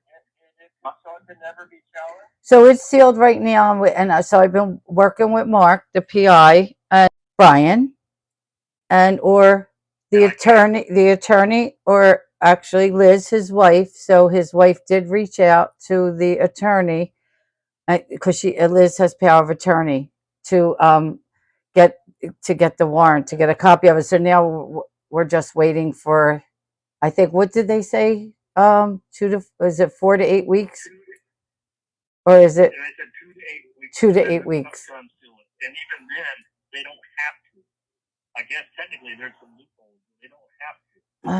But yeah, there's some messed up things about that. My Miranda rights. And I will say my trial attorney did a phenomenal job arguing the violations of my Miranda rights. Because again, they were not incentivized to turn those over. They wanted to proceed forward, so that's why they covered that up. I was also going to say, Keith, you went on here last week, that the investigation in 1990, and this would be damning even now if the public heard, that in 1990 they said that the San Diego Police Department was too busy to deal with another dead gay sailor. 60 seconds remaining. That's sad that they would say that about anybody that lost their life, whether they're gay or not gay. But that was the attitude in 1990, and that's why they didn't even go to the first apartment where all his stuff was located. They just went to the empty apartment that he showed me that he was moving into, not the one he was getting evicted from, where he had all the. Apparently, the first apartment had a bunch of pictures in there that were risque or telephone number will be monitored and recorded. Too bad for the family to look at, so the military took him and hit him, and that's all in the discovery too. Right. Well, of course. So I don't know what was in those pictures that could have maybe helped me in my trial. You have 60 seconds remaining. If his lifestyle would have been different, the military would have stepped in. They would have made, the military probably would have been a lot more prevalent in his. Oh, okay. I'm sure it's going to hang up on everyone now. So I guess, yeah, we'll call back, Brian. Okay. Okay. Are we hanging up for now? Yeah, everybody said we'll call back. Liz, I know. So Mark said he went to the courthouse and he was looking through the file. He saw the warrant. It said sealed. And he asked them if he could look at it. And you know what they said? Nope. They pulled it out. They said no. And they said the only ones that can get this are his wife, the attorney, or Brian. An incarcerated individual. That's what they told Mark. Valley State Prison, Coalinga, California. That's crazy. Because Mark actually saw it. He said it was an envelope and it said sealed. To accept this call, say or dial 5 now. But it was right there. Thank you for It was actually it was right there. He saw it and they told him he couldn't touch it. Yeah, because the PI actually saw, like, it was there, Keith, because he was there last week. Because I'll tell you, this PI is amazing, but they can't do anything. Yep, Liz, I agree. It's ridiculous. Also, yes, please, if you could tap the screen, it does push the live out. It does push this out to other platforms so we can get more people in. We're just waiting for Brian to call back. And I just want to say, I don't know who in the live, I know someone did it last week, paid to promote the live, but thank you so much. It's not required, but it is appreciated. I know they did it last week. Somebody did promote my live, and I do appreciate you. Thank you so much. That's so nice. I know they did it last week. Javier, yeah, as soon as Brian comes back, I wanted you to finish with, I know you were saying something. I would like you to speak on that. Yeah, I would love for you to speak. So he's going to be calling right back. I'm so you know what I was talking to the PI about, we're going to try, because I have so many ideas on this. We're going to try to get one or two or as many jurors as we can. If we could track any of them down, see if we can get them on to see why the decision was made. Because they could speak out now, of course. I wonder if he's ever tried to reach out for a pardon. Oh, I don't know. Brian, a pardon? I don't know. Yeah, not just through the governor's office, but I mean higher up. Right. This call and your telephone number will be monitored and recorded. There we go. Okay. So, okay, Javier, we're all back. So, Brian, you there? Yes, I'm here. Oh, okay. So yeah, Javier was starting to say something. I wanted Javier to go ahead, Javier. So, talking about previously how you were just telling us how you and start going into right into reporting, when it happened, and we kind of went into the whole. Well, we have obviously our stigma of one being men. I was like, we don't want to admit anything, right? We don't want to admit weakness. We don't want to admit that we were a victim. And on top of that, like us who were being in the military, it's kind of ingrained to not show weakness. Especially, I was in the Army and my job, my MOS was infantry. So even more so, we were instilled in us day one, you never admit that you're weak. Whether it's a physical weakness or mental weakness, emotional weakness, anything. And if you wanted to seek help for anything, you were looked at as weak. You were looked at as different. You were looked at, okay, now you're the weak link in our chain. And one thing that Brian spoke on that it definitely hit home is that when we were first enlisted, when we were Joes, and we wanted to whatever. Wait, Javier, excuse me, you just went a little low on us. It just went a little low. There you are. Better? Better. Okay. Yeah, so when we're first enlisted, when we're in E1, E2, we're kind of taught during our basic training or during our boot camp that you're kind of call and your telephone number will be monitored and recorded. Any E5 or any non-commissioned senior officer or whatever, any rank that's higher than yours. You're taught to, when you look at it, you either have to snap to parade rest, snap to attention, salute, so you have to do whatever. This call and your telephone number will be monitored and recorded. And that alone is intimidating. I know when I first got to my duty station, anybody that had stripes, I was just in fear of.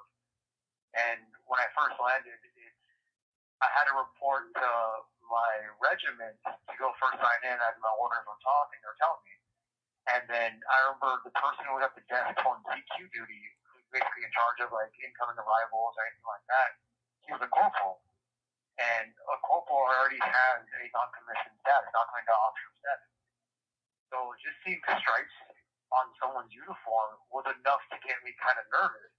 And he would say, okay, who you are, where are you coming from, just the whole get down. But I can't even imagine like being attacked by a non-commissioned officer alone, how fearful one would be. Because if we're taught just to like not even question a higher ranking officer or non-commissioned officer, now imagine reporting that, even less, because you're also going to have fear of retaliation. You're going to have fear of making the company, the battalion, regiment, whatever, look bad. And I know Brian could agree with me that no matter what, the regiment or battalion is never going to want to look bad. They're never going to want an incident happening to make higher leadership look bad. So do what they can to snuff out the fire at the lowest level possible, just so nothing comes to light. And it's in my battalion, actually, in my company, we had this one dude who he was great. He did amazing. He was able to accomplish so many great things with us. But he even got his Ranger tab, which is awesome. He was definitely like the gold star, the gold child of our company. But unfortunately, he got into some problems with the law. And there was like a chase. It was kind of on the news. It was all over the place.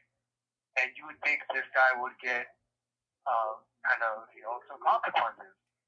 But instead of that, they kind of swept under the rug. And next thing you know, this guy's going through his training to becoming a non-commissioned officer. Next time I saw him, he had his corporal stripes. Oh. And it got me thinking, like, wow, someone could do something and get such a public attention, but just because you made the company look good, because you put a shiny new badge, a shiny new medal on your chest, they're going to go to the end of the earth to cover for you. And not only that, they're going to promote you at that. Right. Which, again, I have nothing against this guy. I've known this dude who was in the company for a while. But just the sheer fact of the principle alone where the higher up leadership is going to cover like their own backs and cut off the bottom, whatever they have to, without a second thought, it kind of sickens me. And reporting something, it's always frowned upon. Because especially, I can't really speak much on this because when I enlisted, it was 2014. So I was kind of on like the tail end of it. But during like the 1990s era, it's during training, during boot camp, whatever, that was when the instructors, the cadre, they could put hands on individuals, on recruits. If you weren't following the rules, you weren't following the orders, they could put hands on you and no one would think the wiser. Yeah, that was a lot different time in the 90s compared to 2000. Now they got timeout cards. If you feel like you're stressed out, you pull out. Yeah. I never got that one. I was still on the tail end of it. The generation I had, it wouldn't do it abruptly. It was let's take it to the wood line.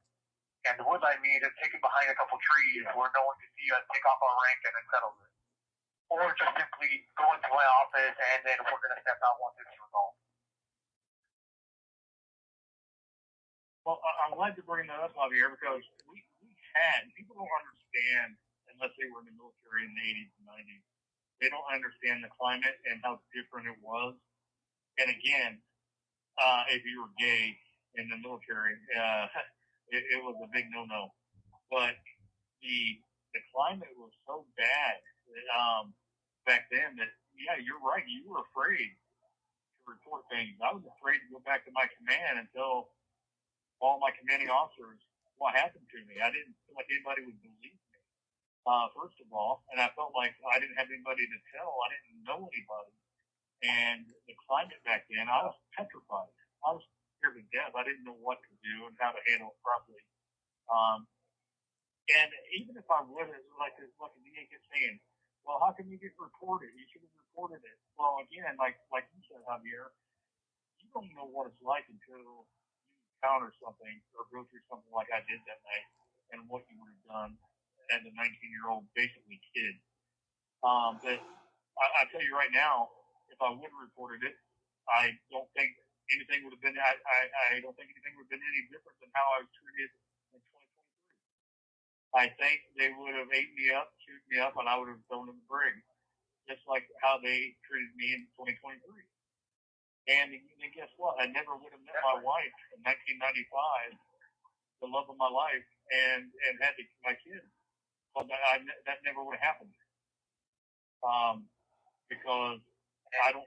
Again, there's no trust in the system to follow up and do things fairly.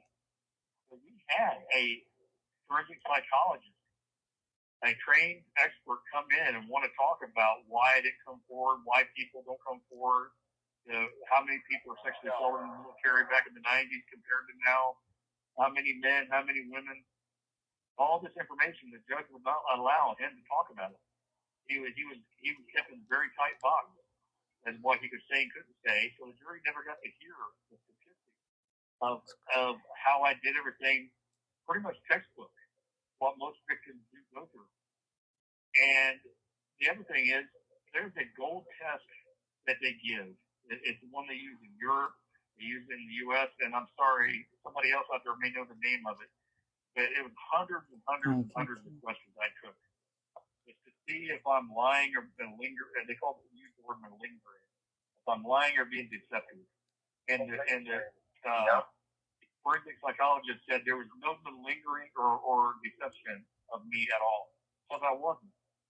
Once I had to tell my story, the most horrific thing I've ever been through, I had to lay it all on the table.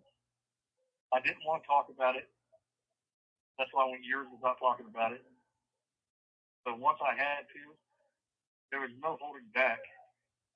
And all the truth did come out. And even the forensic psychologist said I was being very truthful. He said there's no way to deceive this test. So I just wanted to put that out there as well. This call and/or telephone number will be monitored and recorded. Hey, Brian, I'm not sure if you guys had it back in the 90s. When I was in, what we did before every weekend, we had a safety brief. We had a little safety weekend brief meeting at the end of the day on Friday. And essentially what these were, it was just like, all right, guys, be safe out there. If you need any help, call us. This call and/or telephone number will be monitored and recorded. I could kind of, looking back at it, I could kind of see like the shade behind that, because they always promote that, oh no, if you ever guys get in any trouble, don't hesitate, call the chain of command. Like, you know, obviously you start from lowest to work your way higher, and you can call your squad leader, you can call your platoon sergeant, platoon leader, hell, you can even call the captain if no one else answers the phone call. And that, which it kind of sickens me again, because they always say that you can call anybody, but then as soon as the brief is over, what's the first thing they do? I've had leadership, as we're walking away from the brief, they tell me, don't you freaking call me. You better not be calling me. Yeah. Yeah. They said, if you call me, you're I'll be ringing. Yeah. Yeah. And so it's one of those things. Yeah, that's true. It's one of those things where, for no one that's ever been military, so MargeC, the little bit for you guys, is that the military likes to promote, like, they'll get you covered, they'll protect you, that if anything happens, they will cover you. But the reality, the sad reality of it is that they only protect you if you make them look good. Oh. And right. In the reality, yeah, me being there for only 2 to 3 weeks, that was going to look very bad. Or you're shiny to them. Like the military washed. You have 60 seconds remaining. It's like they washed their hands of supporting Brian because it would shed a light on the military just because of Green's lifestyle. You know, and they should have done something a long time ago. Not for just Brian, but for Green as well, like and all the other victims. So, like they covered it up, they nurtured his predatory behavior. Crazy. That's the word. It really is. 60 seconds remaining. This call and your telephone number will be monitored and recorded. And Brian, when we come back, I want to ask, because Keith, you mentioned, did he ever ask for a pardon, you said? I'll ask him. Yeah, we'll all come back because I know they're going to hang up on, it's going to hang up on Keith, and it just did. So Brian, you want to hang up and call back? Okay. Yeah, okay. All right. I will. So yeah, it's just tapping on the screen and it's hearts, and the hearts up here, it'll show we have 41,000 up there. So that's all you want is the hearts. You just tap on the screen and it'll increase the views. It'll push it out. We might have a special guest. Oh, okay. We might have a special guest. We like special guests. And somebody promoted the live again. Who's doing it? I want to thank you. It'll push us to the FYP. Exactly. Who? I don't know. I think I know. Hello. Hi, Ellie. 1 second. I'm going to get the calls and then I'm going to let you out with us. I just want to grab all 3 phone calls because this gets a little hectic. Thank you for using Global Link.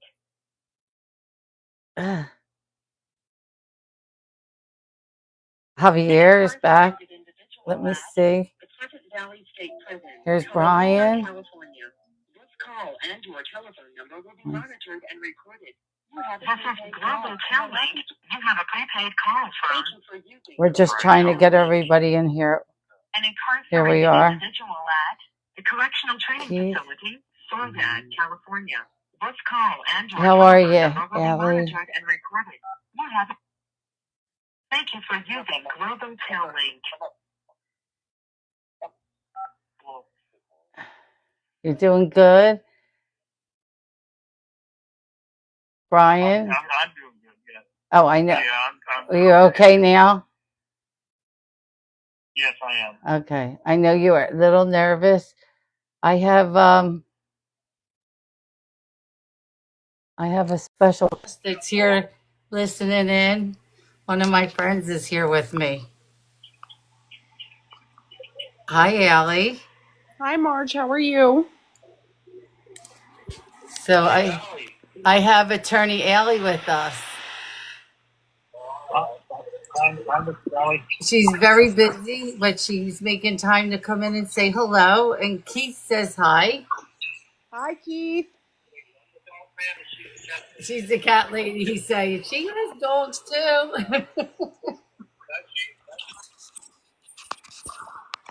Wait, how many dogs do you have, Allie? I have 6 dogs and 1 cat and 10 goats and 15 reptiles and 1 hamster.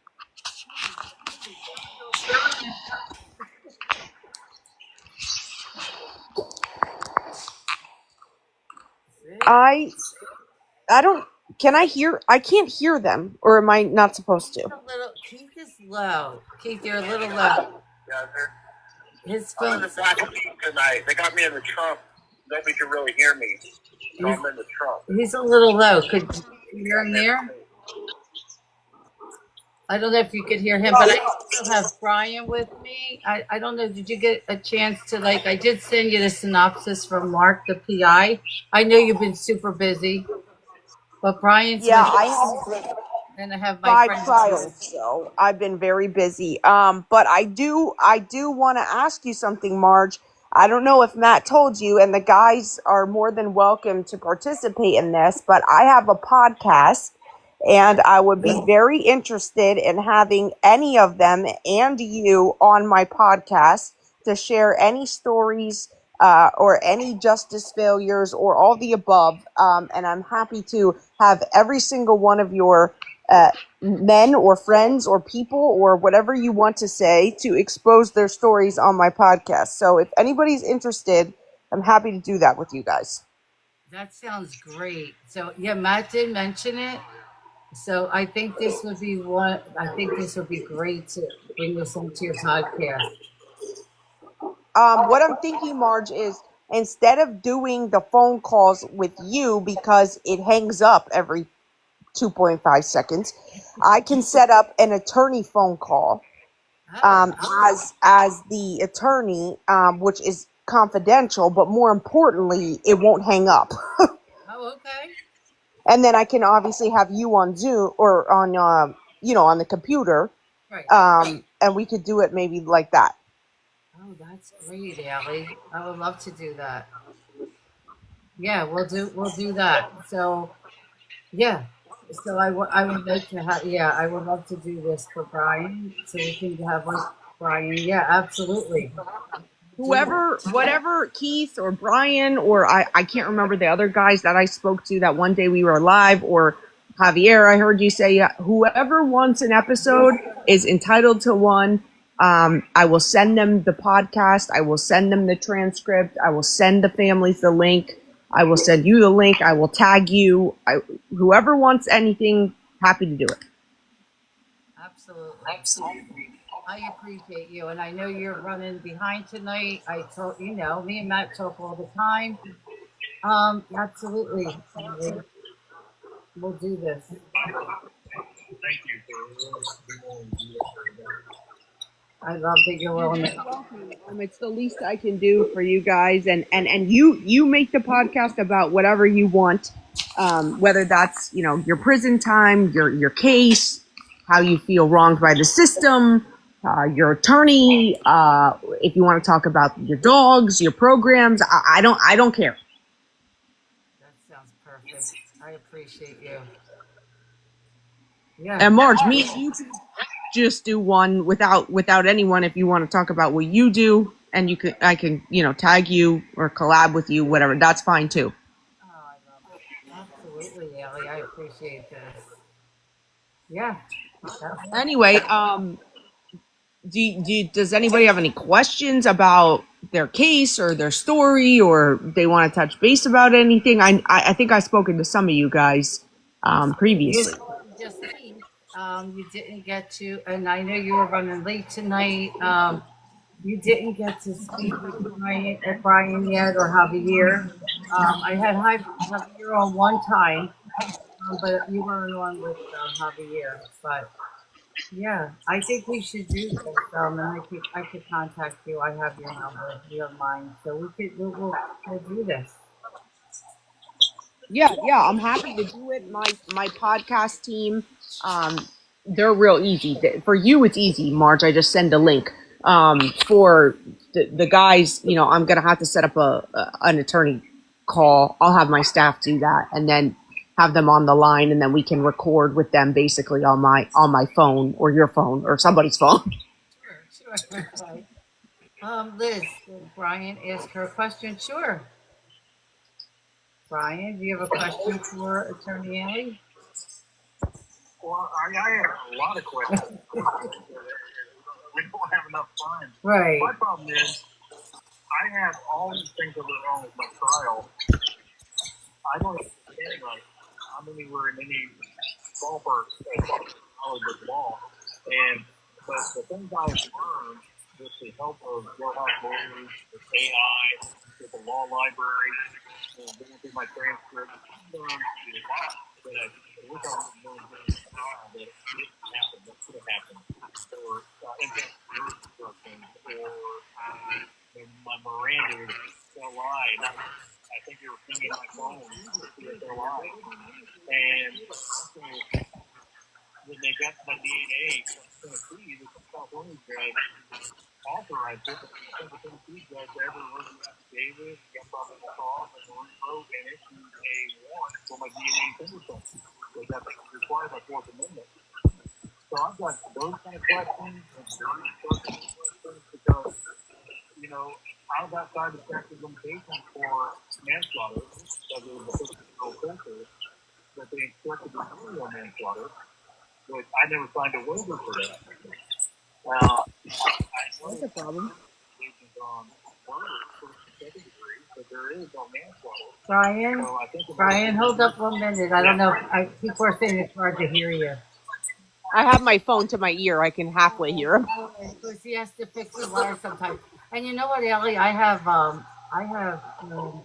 body cam footage of the detective saying we really effed up this warrant.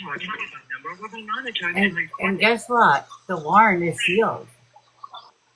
The warrant is sealed. Why isn't the defense making a motion to unseal it? Well, now because I'm working along with his PI. The PI was on with me last week, and I'm in contact with him every other day. We talk. He went to the courthouse. We tried to get it, and they said the only one that can get it is his wife.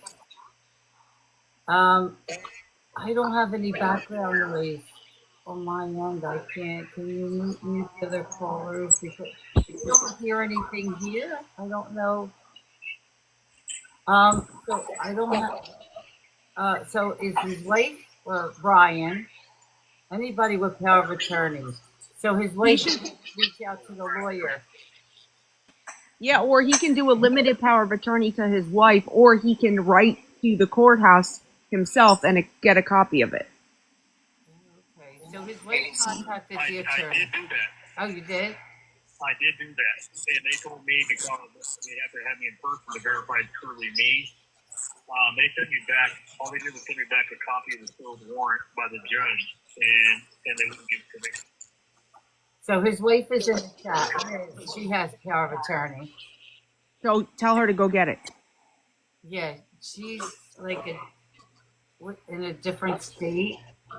So I don't know if in Tennessee. Can you give your defense attorney a limited power of attorney to go get the warrant? It's a 1-page document for a limited power of attorney. We do it all the time. It's like 5 seconds, and it says it's just for the purpose of getting the warrant or whatever the purpose is, obviously. And you sign it, you notarize it inside the prison, sign it back, give it back, and then we would sign it as attorney and take it in. Right. Is it hard to give power of attorney to someone? Like if they gave it to the PI? No, it's extremely easy. Extremely.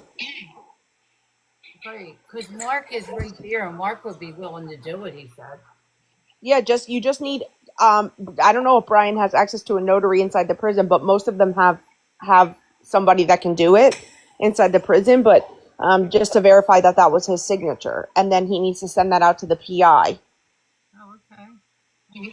It's very easy. I've had to do it to like cash a client's or give like a wife or a daughter or something like a social security check or something like that. Oh, okay. The trial attorney says to my wife that she did file for the warrant about 2 to 3 weeks ago, and they told her it'd be 2 days to get it unsealed. I don't know if that's true, but does my trial attorney need power of attorney, or can she, is she authorized to be able to get it being the trial attorney? What? I'm sorry, I heard something about a trial attorney. Trial attorney get it? Because they asked the trial attorney to get it. Yeah, well, what the fuck is he or she doing? Right. Well, they said it'll take 2 to 8 weeks to get it. When that's not unstandard. I don't think. All right. So I looked it up, and it said that it could take weeks to 2 months to get it. But did he go to trial or did he plea? He went to trial. Well, what the fuck? He should have that in discovery. You should have that in I don't. They still at the day after I was arrested on June 13th, 2022. They sealed it on June 14th, 2022. And I didn't even have it before preliminary. And when I asked Well, the attorney while about fighting this on bond, I asked her to look into this 10-second video clip saying that the warrant was all effed up, and she never did. She just said that she didn't know why it would be all effed up, and basically she never looked into it. well, the concern is, well, at least in PA, you wouldn't have a warrant before a preliminary, but you certainly would have it in discovery, like before the trial. Right. The only thing I have on the warrant is the warrant number and the name of the judge. That's all I have. It says that the Lori Adams, Detective Lori Adams. This call and your telephone number will be monitored and recorded. Went to Judge Robert O'Neill and asked for the arrest warrant on probable cause of the surreptitious DNA, and then also asked to be included DNA, fingerprint, and feet prints, which he authorized. But then in Tennessee, they're supposed to write a new warrant for my DNA and fingerprints because a California warrant is not supposed to be good to be able to collect all that. Right. And I don't think any of that happens. Yeah, you have problems. Well, not problems, but yeah, you got issues. A Tennessee warrant number and a judge, they would dot all their I's and cross all their T's in the discovery, saying that they went to Tennessee and got a new warrant. I don't know how you went to trial with a sealed warrant. That's absolutely obscene. Yeah. But I did. They sealed it the very day after I was arrested, and it was never unsealed. Huh. You have 60 seconds remaining. Okay. Could that? Yeah, there's a lot of things that went wrong in trial. They're very disturbing. Could that call for dismissal? Crystal said. No, it calls for ineffective assistance of counsel, which can get a new trial. Did he file a PCRA? What is it, Elliot? I didn't hear that. Sorry, we call it a PCRA. I'm not sure what California calls it, but it's a Post-Conviction Relief Act for ineffective assistance of counsel. Huh. Yeah, because Did you? When was he convicted? I had many things that were IAC, ineffective assistance of counsel, with failure to Well, object, jury instruction, When, the warrant, and also some other stuff that I would talk about that I can't talk about. Maybe I'd rather talk to a lawyer in private over this, or maybe. Yeah, I have all the court documents. I have everything. when was he convicted, Marge? What was your conviction date? Oh, he has to call me back. His wife's in the chat. Do you have his conviction date? June 13th, 2022. Yeah, where's the PCRA? PCRA. Okay. PCR. Okay. Post-Conviction Relief Act for ineffective assistance of counsel for failure to get discovery unsealed. I'm typing this out for you. Warrant. Okay. I'm taking Just so somebody can screenshot it. Yeah. Okay.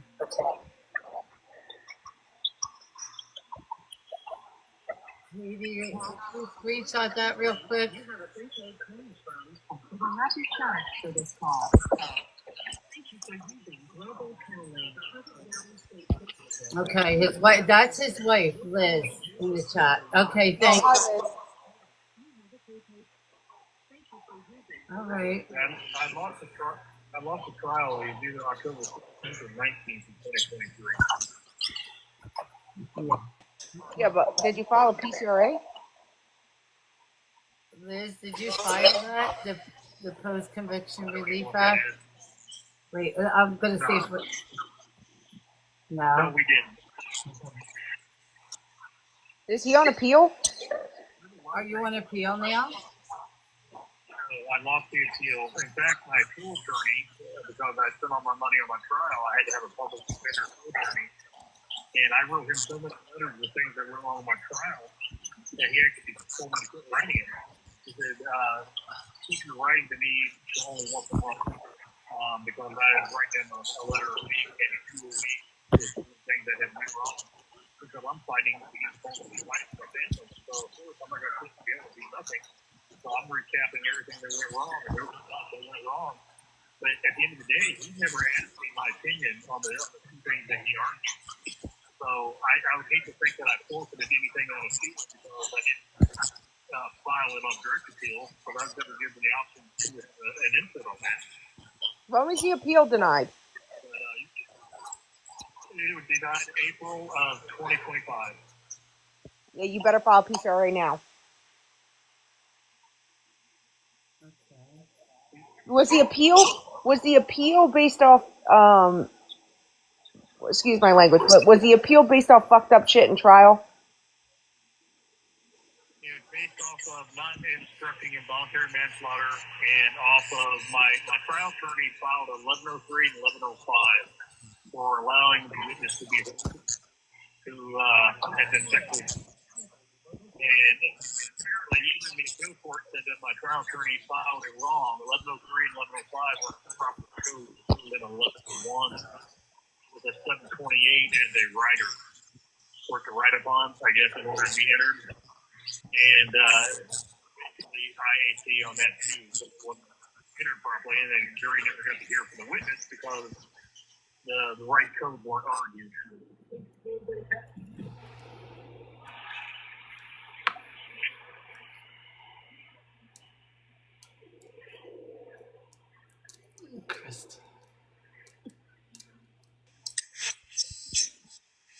All right, it's really hard to hear him, but Marge, we can talk about it. I'll tell him what to do. Yeah, and I don't want him to give too many facts if he's going to do a PCRA on, yeah. Yeah, Brian, because it's hard to hear, and she don't want to give too many facts. If you're going to do, we're going to have to talk off of here. Okay, I'm sorry. Yeah, no, don't be sorry. I don't want to screw you over. Yeah, I hear you. No, Brian, don't be sorry. No, she just don't want to mess any. We don't want to mess this up. Okay. No, Allie, I hear you. I know what you're saying. One more thing. There's a new code that came out from the time my trial was lost, 1170.9. Every criteria that specifically where you're supposed to take into consideration mitigating facts, brain damage, which I have, assault, which I have, trauma, which I have, substance abuse in the military, which I have. The other one, there's 5 different ones, and I pretty much had all 5 of them. And they never took any of that consideration as being an honorable event and lowering my sentence. You know, I guess apparently they could have used 1170.9 and it gave me a sentence based off of mitigating factors that they never did. Yeah. What's the sentence? What's your sentence? Tell Allie. I'm sorry. Go ahead. Tell her your sentence. Oh, my sentence. Sorry, I didn't hear. They gave me 15 years plus 1 determining. They gave me 15 years for life plus 1 year for the knife, which was his knife. So 15 of life, 1 for the knife. This call and the telephone number will be monitored and recorded. 15 to life on a manslaughter? Yeah. No, they gave me, I got second degree murder. Second degree. Wow. They deliberated over 13 hours. But, I mean, at least you'll be eligible for parole. The problem is you're never going to, the parole board sucks. Yeah. Yeah. I'm hoping that the the warrant will give you a new trial altogether. That's why I'm hoping that warrant is really all messed up and we can get it unsealed and give you a new trial. You know, I just can't believe you went to a jury trial with a sealed warrant that you've never seen. That's insane to me. Yeah, I've never seen it. That's crazy to me. I mean, that's like literally crazy behavior. Like that all my discovery, and they look for the warrant, and it's not in there. The only Well, fuck that. That'd be the first thing I'd file for. You gotta get. Well, let me be quiet about. I don't want to go into too. Yeah, I'll talk to you, Marge, about it off the record. Yeah, we're going to talk because we don't want to say too much on here right now. There's issues there from a counsel perspective regarding not getting a warrant because, I mean, that's a legal argument that should have been an omnibus pretrial motion. How can you have an effective defense if you don't know what the warrant is? And if they're seeking, I don't know what the warrant would be based off of, but if the warrant's based off evidence and or charges and it's ineffective, then you have a probable cause argument, and which means you should have never gotten the evidence or the arrest in the first place, which means your case could have been dismissed. That's like a Cliff Note version, but I'm just saying that's a problem. Right. Yeah, the warrant was for the surreptitious DNA that they tracked in July 2021. They followed me around by an NCIS agent.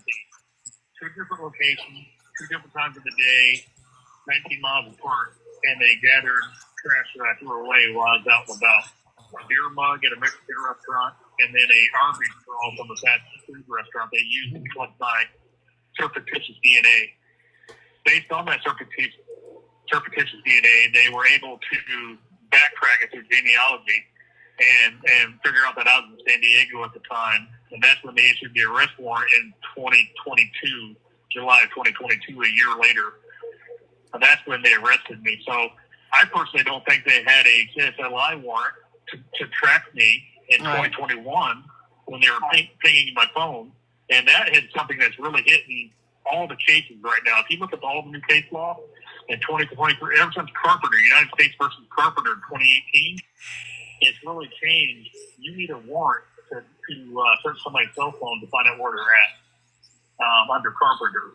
So there's a lot more laws, or a lot of cases are being overturned because a lot of law enforcement don't realize they have to have a search warrant. And the other thing is, the warrant could be because they didn't get a... This call and your telephone number will be monitored and recorded. To get my DNA. So those hospital detectives that knew the warrant was all happening, because they both were walking over there. That's what happened in the video. They were walking down to get the San Diego detectives and told them they were ready to interrogate me. On their way down there, I talked to them on the body cam, the Knoxville detectives, and then they really effed up with this warrant, didn't they? The other detective said, "Don't you think I know it?" And then it clicked off. Yep. And we never found it. Because I have a copy. Yeah, I have a copy. I have that. Yeah.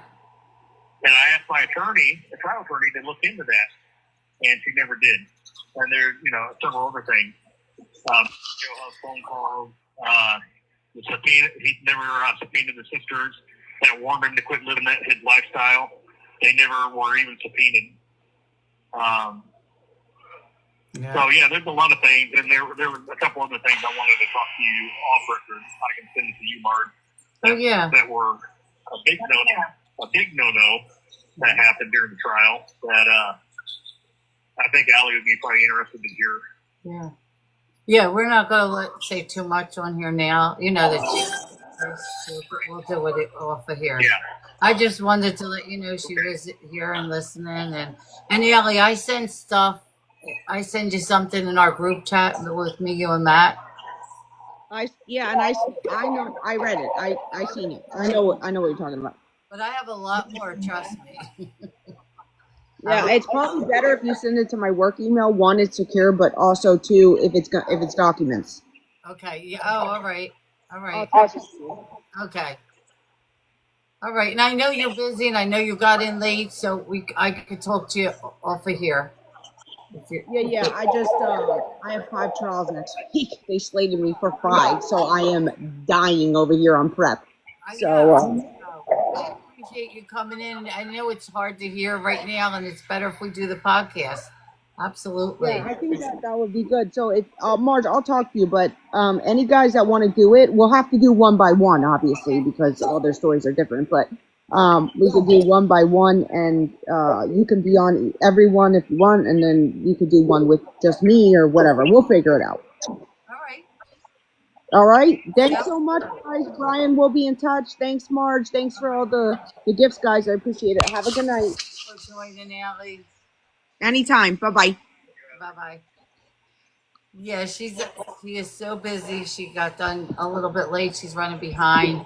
We're going to let Allie go now, but it's better we do the one-on-one. I appreciate you, Allie. Yeah, she was running late. I wanted her to pop in, and it is hard for her to hear this way. We can do one-on-one. We'll do it that way. Okay. Yep. And she doesn't want to say too much. Yeah. Well, I can hear you and Allie really well, but I'm struggling to hear Javier and Keith. Oh, okay. They're on a different phone. Yeah. But, I can hear them, but it's really hard. And Keith was asking about if you went for a pardon.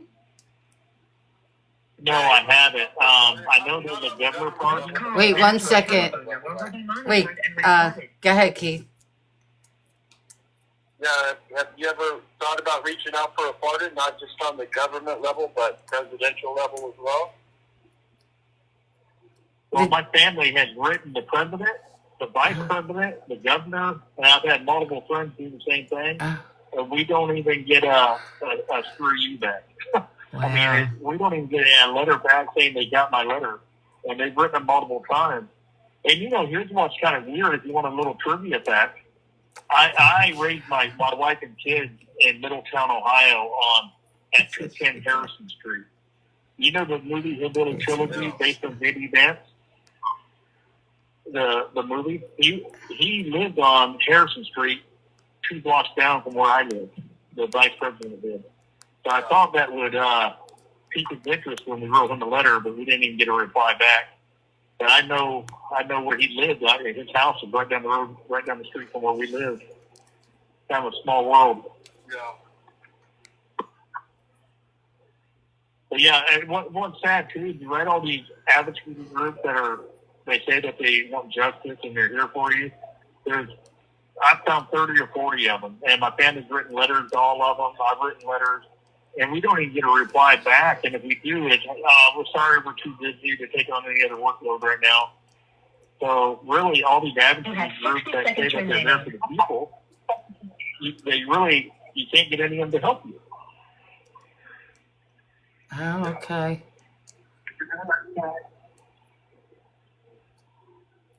Well, do you want to do one more call? Because I know it is 10:38. Do you have time for one more call? I do. Okay, we'll do one more call. Let's do it. I see the phones are going to go out. So Alice Johnson, Alice Johnson, you're saying, Crystal? Alice Johnson.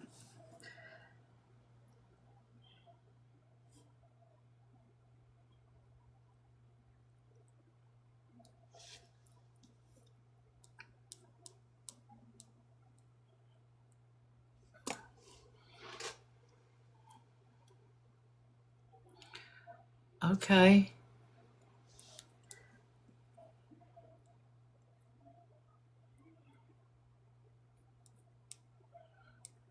Well, I guess next we're going to be going over to Allie's, we're going to be going to Allie's podcast, but I will be speaking to Allie, and I'm going to have to get Brian to send the information to her office.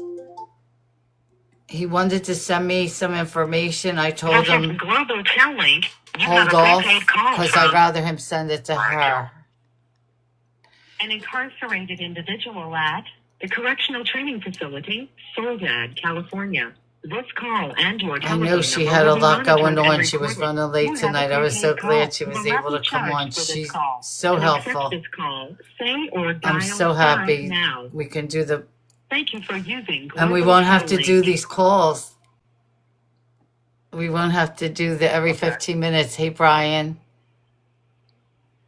So we'll the information you wanted to send me, if you want to get it Yeah. together, I will send you Allie's address. You'll send it right to her office.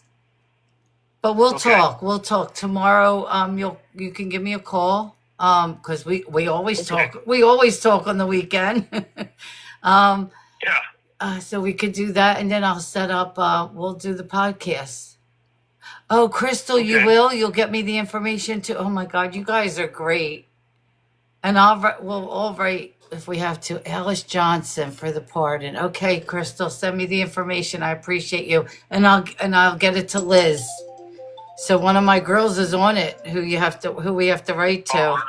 already. Thank you. Thank you. Oh, thank you, Crystal. You have a prepaid I call wonder if from it's worth writing to. Javier Chris is. Flores. We'll write to everyone. incarcerated individual. We'll write to everyone. I appreciate it. That's and Christy's my daughter. I love it. Thank you, Christy. Oh, I love it. yeah, Is there any questions? Did I thoroughly confuse everybody tonight going through this? No. Prepaid call from I didn't know if anybody was saying, well, we didn't understand or we don't. Nope, not at all. Valley State Prison. Good. And I did tell everyone. Number will be monitored and recorded. You have a prepaid. I got a call Thank you for using right before the live. I did get a call right before the live from Matt that Allie got in very late. She was running behind because she has so many trials coming up. So she was running behind, and she wasn't going to be able to join us tonight. And then, of course, I got another text message during the live that she was going to come up and a quick hello to you. But they listen in, but you know what I mean? They're in the background, but they're not chatting. So she wanted to come up, No, I get it. which I appreciate. So what you're going to do, I do we'll too. talk tomorrow. We're going to get that stuff over to, we're going to get that stuff over to her instead of to me. I told you that to hold off. Okay. But we'll talk, and then we're going to arrange for these podcasts to be done. It'll be better to do that, Yeah, I love it. Yeah. because I really hate the back and forth and the hanging up and have to call back in and then being interrupted during the phone And she's call. having trouble hearing also. It's kind of hard. It's on and Yeah. off, I think his story will be Exactly. great for her podcast. Absolutely. Especially Allie's podcast. Yeah. Yeah. I Yeah. know, Liz. I'm so excited about this. So, yep, we're gonna do that. Well, I am so appreciative, not only for my family and friends out there that are listening and supporting me, but you and your audience and your daughter and your team and Matthew and Allie. I cannot even tell you. Javier, Keith, taking the time. They're both very insightful. I'm just very grateful and thankful and blessed to have so many wonderful people in my life. And I'm here for everybody, too, in any capacity that I'm able to help. And of course, let's not forget our angel, Wiley's Wishes. She brought us together. I'll tell you. Oh, Our Angel's friends. incredible. Yeah. And yeah, Angel is so giving. I'm glad she joined last week, but I mean, her dog program, in fact, I'm amazed you guys couldn't hear the dogs barking all night because I'm in a dog dorm where I train dogs like Keith. And in fact, in Pleasant Valley, that's what I did on B Yard. Here at CTF, I'm training, we have about 15 dogs in the building. So it's kind of hard to get some quiet to be able to make a phone call without people hearing the dogs barking. But it has been such a blessing to be able to lay in bed here in prison with a dog laying beside you at night while you're sleeping. It's definitely very healing. Yeah. Keith and Javier know that. Yeah. Exactly. Really? Because guess what? He was a little nervous, Keith, about the dog, and I was like, "Don't worry about it," because you didn't hear the dogs. Keith had that. The dogs were in the background too. I told Brian, "Don't panic over the dogs. We're used to that." Well, in Pleasant Valley, we had them in our cell. Here we don't. Oh wait, Keith, go ahead, Keith. No, I was going to get my tray out there, and somebody had taken Finn outside, so when I brought him in, he was happy to see me, so he started acting crazy out there. Yeah. Yeah. But this was a really good live. I know it's so hard for you, Brian, to talk about this. I do understand that. I appreciate like your family's here, your friends are here. They're so supportive for you and each other and myself. They come in here, they support me. I don't know who pushed out my live twice. They put my live out there twice. Someone paid to push my live out there, and you don't have to do that. I appreciate it. Trust me.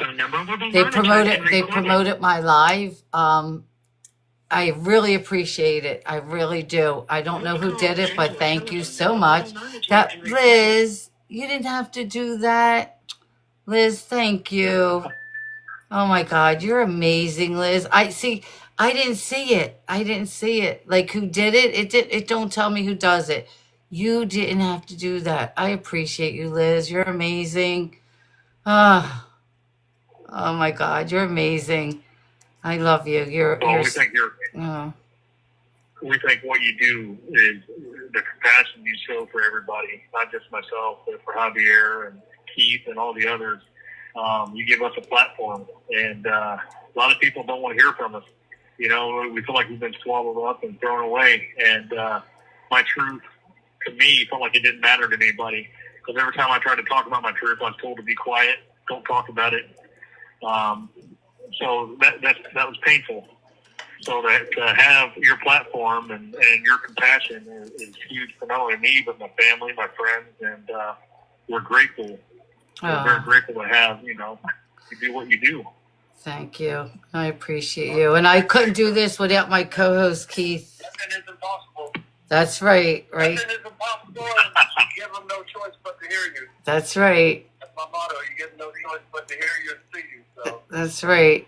And I couldn't do this without Keith. Keith helps me with everything. Like, I couldn't do this without Keith. We wouldn't be here without you guys. Keith, and I appreciate Keith, definitely. Yeah. I've read his book, Angel brought it over here. Yep.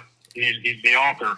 And here's this is my co-host, Keith Erickson. These are his books. This is Unleashed. They're available on Amazon. He's in the dog program. And Keith, when is your next book coming out? And this is hopefully before the end of this month, but it'll probably be in November because Dr. Crosby, she did a writing workshop here, so she picked up a few other guys that I'm helping get their stuff published too. So it'll probably come out in November. It's going to be it's actually called Trauma Unraveled. Yeah. From hurt to healing, and it covers early cases. Early exposures to trauma and how they will significant impact on these guys' lives. And so it's like a cooperation, collective stories, and in between I write as well. In between, like my one-on-one interviews with these guys. So they're pretty good. It's gonna be pretty raw. It's gonna be pretty powerful. And there's Jamie. Jamie is Keith's wife. For those of you who don't know that, there's Jamie. That is my friend. My manager wife / boss. He likes the fire under my butt. Keep moving when I slow down. That's right. I'll tell you, since she started, since she started college, I don't get to talk to my friend as much as we used to, but we're gonna get back to that. Hi, Uncle Kiefer. I know, right? She said, love you, babe. Hi, Uncle Kiefer, she said.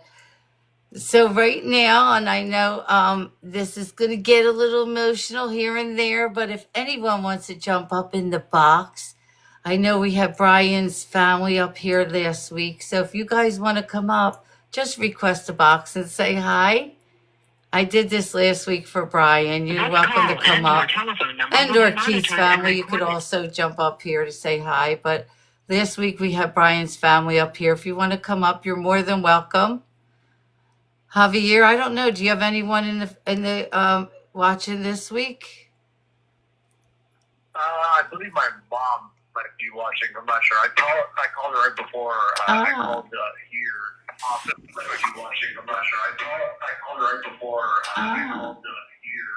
Often might be watching. I'm not sure. I called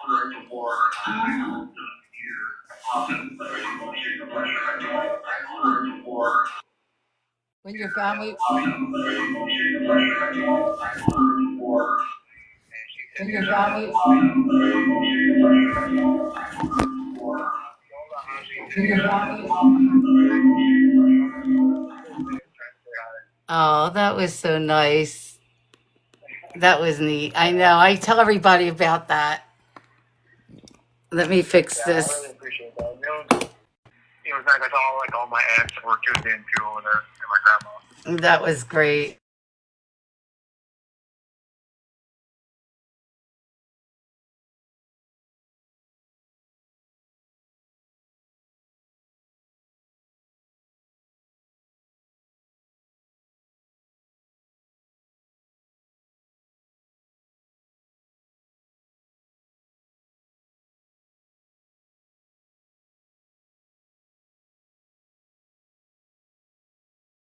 Can't hear you now.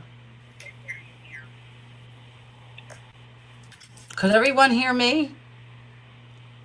I can hear you, Marge. I can't hear Liz. Yeah, you can hear me. Does everyone hear me? Everyone hear me? I can hear you. Okay. Yeah, you can hear me. Does everyone hear me? Okay. I hear. you. Okay. I hear back feedback, Liz. Back.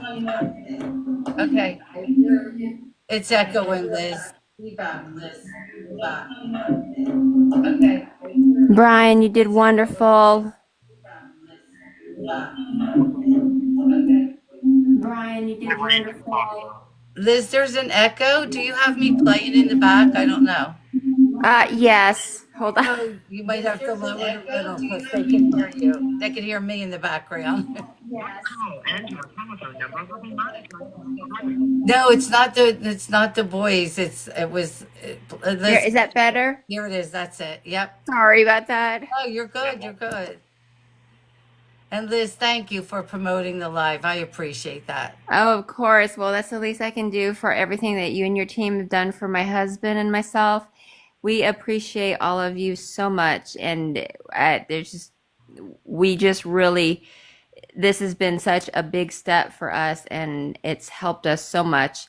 And allowing my husband to speak on here has been really good. I know it's so very hard for him to talk about this, but unfortunately it's just everybody else has silenced him, and he needs to be able to speak his side, and so everybody can know the real truth of what happened instead of what all the media and the judicial system tried to portray him as.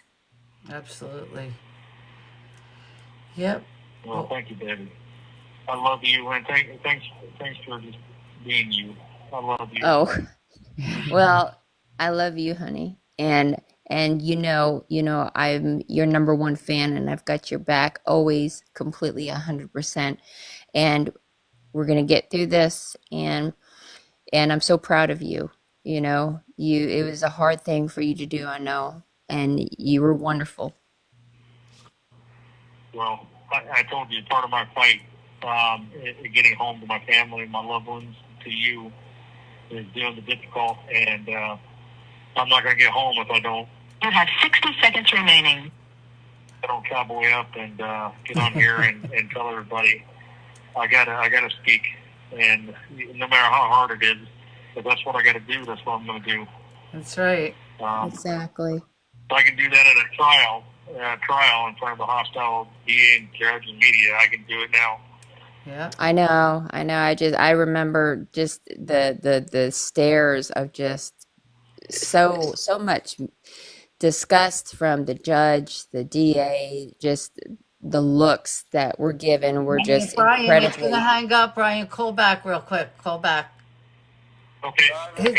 His is gonna hang up. Keith, I love you guys. I love you. If you want to call back, you're good. But I know you're gonna want to go. All right. I love you guys. All right, love you. Javier. I got to go too, Marge. All right, thank you so much for I'm going joining. well. I appreciate Thank you, you, Marge. Javier. I'll be in Bye. touch with you. Stay strong, brother. Sounds good. All right, Good night. Thank you again, Marge. hang in there. I'll talk to you. Have a good night. All right, bye-bye. Yeah, they have to go, but we're going to have Brian will call right back. We'll do this call with Brian. I know they have to get going, but we have Brian back. This is Global Telling. You have a prepaid call Because they're from used to hanging up by Right, 7:30, but we're an good. incarcerated individual at the Correctional Training Facility, Soledad, California. This call and your telephone number will be monitored and recorded. Yes, You have a Crystal. prepaid call. Let me Thank you for see. using Global Tel Link. Here we go. You're back. Brian, the guys had to go while you were off. They said good night. We'll be in touch. They'll be back again with you. Okay. So, yeah. Wonderful. Yeah, Wonderful. absolutely. I'm we're talking to both of them. Yes, absolutely. So So Liz is still here with me. Good. Well, hopefully, did you put the link to the letter on there for people to be able, if they wanted, you could put synopsis of the trial? And Yes, I have all that. It's on there. Absolutely. Yep. And I have more to add, though. So this weekend, I plan on, even though I take weekends off, I have so much to catch up on for you. So I'll be working this weekend. Thank you, Marge. Jamie Keith's wife said thank you for sharing your story, Brian. Oh, thank you, Jamie. Yeah, Jamie's very special to me. It sounds like it. Everything you told me. Yeah, I always talk about Jamie and Keith too, Brian.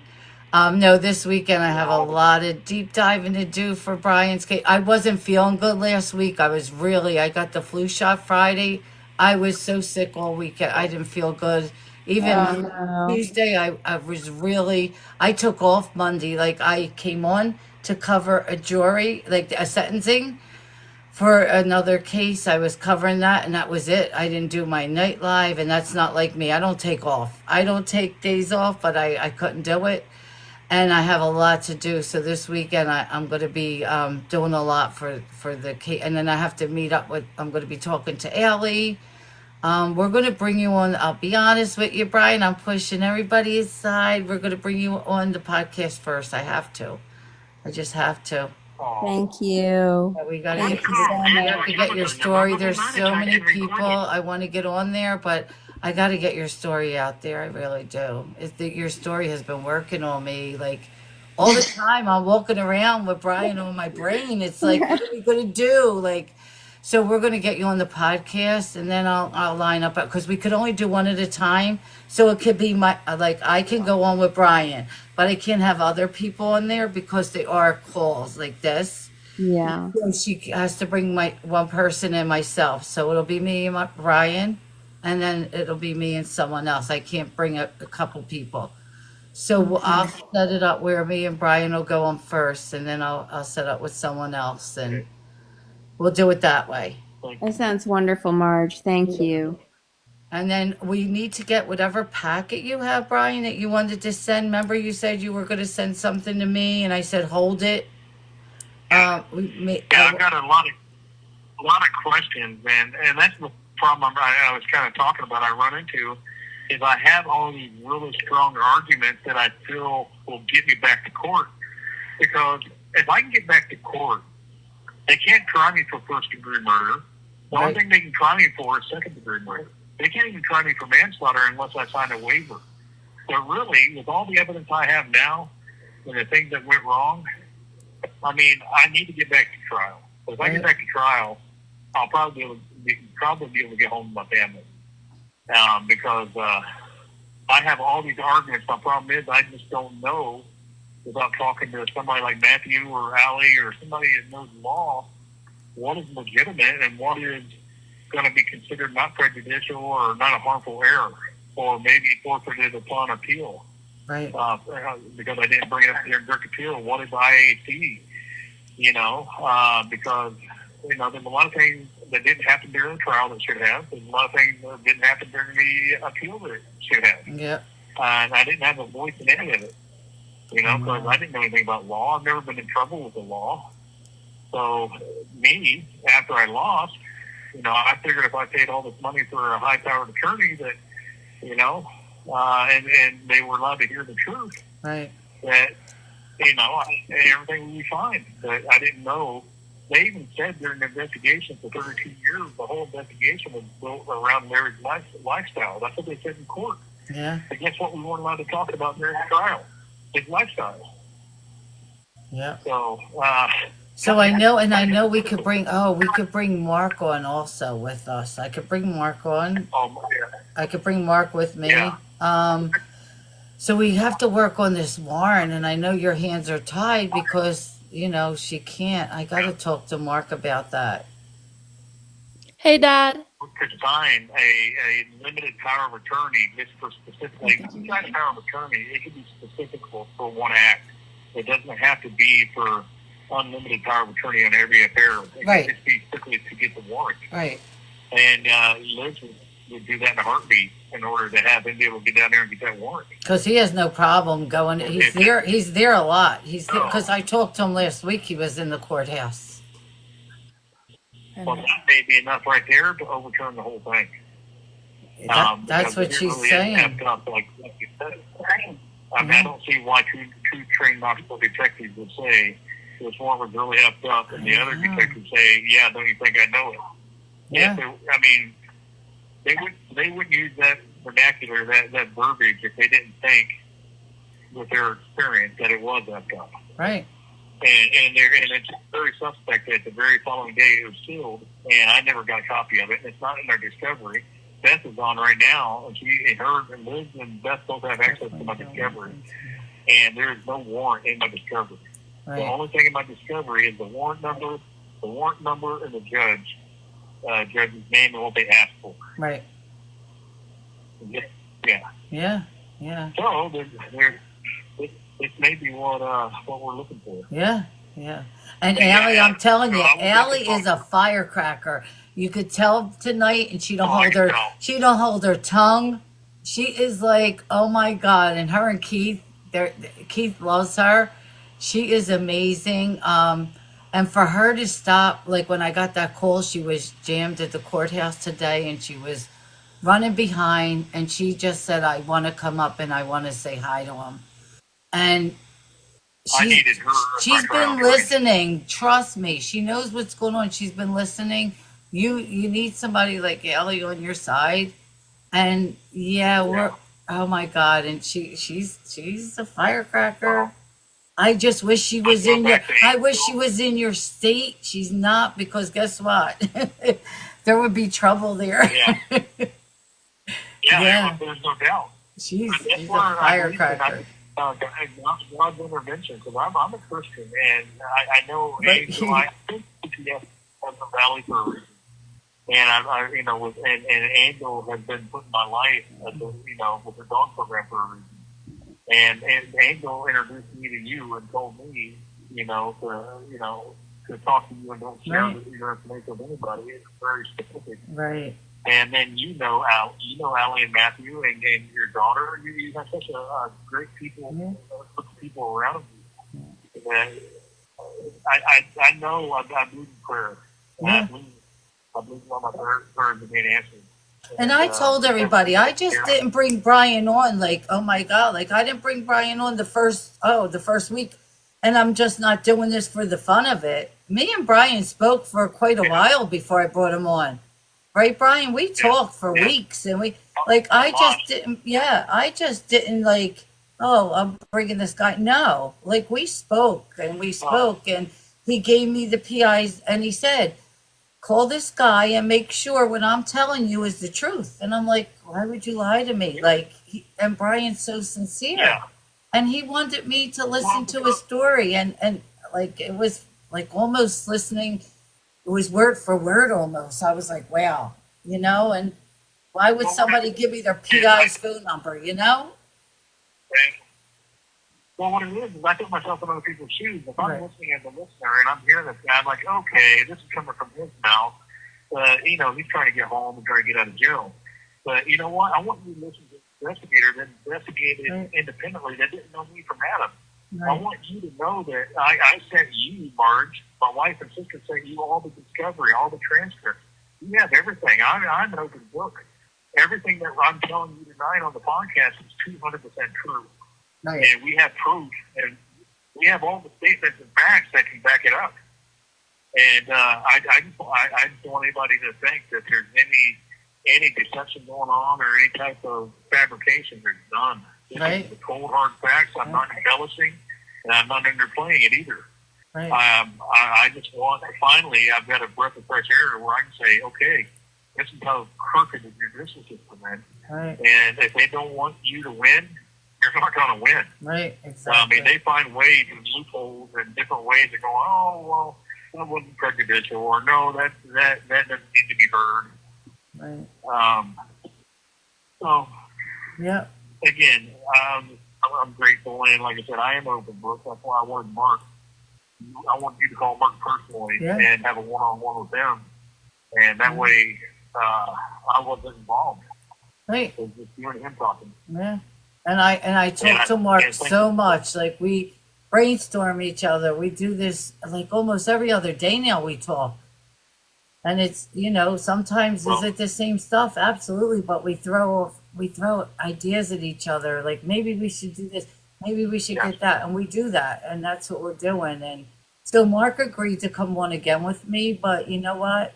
I'm gonna throw this out there, like with, you know, maybe we should do Ailey's. We'll see. You know, I'm gonna let him know. I don't know how Mark is. I don't want to bother him over the weekend. I'm excited, but I don't know about the weekends. I respect people's time off. Yeah.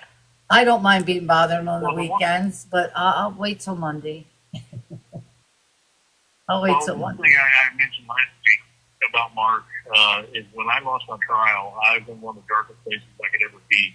My family's flying back to Tennessee, where I'm from. I'm not from California. I'm from Knoxville, Tennessee. Right. And knowing my family, my wife and kids, and my sisters, everybody that was in my trial were leaving the state of California, and I was being transported down to county jail to await sentencing. And I just lost a trial based on all this unfairness and the truth being covered up, and all this lies and speculation by the DA and the judge allowing it. I was at the darkest place a man can be. I don't even want to talk about it too much because I'm going to get emotional again. But Mark and Sherry, kindness in their heart, knowing who I am as a man and what happened at that trial, they came to visit me like 3 or 4 times on their own. They're not even near the jail. And they came and sat there with me for an hour or two each time and consoled me. I mean, Mark and Sherry, his wife, are very compassionate people, and the man knows the truth. I mean, he dug into it. He knows that I was a predator. He knows what happened. Yeah. And he'll, just like you. I mean, you and him, and all you guys will always be my friends and have my love and gratitude. Because I'm just grateful for everybody that stood beside me. Because many people didn't. I've known people for 20 years that when they found out, because they weren't allowed to hear the truth for 3 years, they walked away from me. Yeah. And my wife has never heard from them again, and that hurt because I thought I had a better relationship with some of these people. Exactly. But they just took it off of what they heard on the media. Yeah. And that's what's devastating too, because you're not allowed to talk about it. You can't defend yourself. Yeah. You can't tell your family, no, this is not what happened. Here's the truth. Yeah. I can't, and that you know how hard that is for your family to have to keep their mouth shut while people are judging the absolute worst about you. I know, I can only imagine. For the whole family. Yeah. And I feel bad for my wife, my kids. They were still in high school. One of them was still in high school at the time. My sisters, and you know, they're friends. Right. Oh, your brother did what? You know. So that's why I'm grateful. That's why this means the world to me. Finally, I'm hoping the word gets out to everybody that, hey, don't prejudge somebody based on what happens at court, because a lot of times things at court or what's allowed to be heard in the media is not true. Right. This call and your telephone number will be monitored and recorded. Absolutely. You have 60 seconds Well, remaining. I know it's going to hang up on us, so. I love you, hon. Right. All right, Brian. Well, I'm going to let you go, and we're going to play. I'll message you tomorrow, and we'll plan a call tomorrow. Wonderful. We have to set things up for Allie. Okay, we got to get ready for that. Yes. I will. I will. I love you, Dad. Give me a shout when you want me to call you. I love you, Elizabeth. Oh. That was Maya. I'll talk to you all soon. What? Love you. Maya said she loves you. I love you, Maya. Mine's my daughter. Okay. I love you, Maya. I love you, Dad. I'll talk to you all soon. Love you, bye. All right. Bye, Love Brian. you, honey. No more. You did awesome. Okay, bye-bye. He did. Thank you. He did great.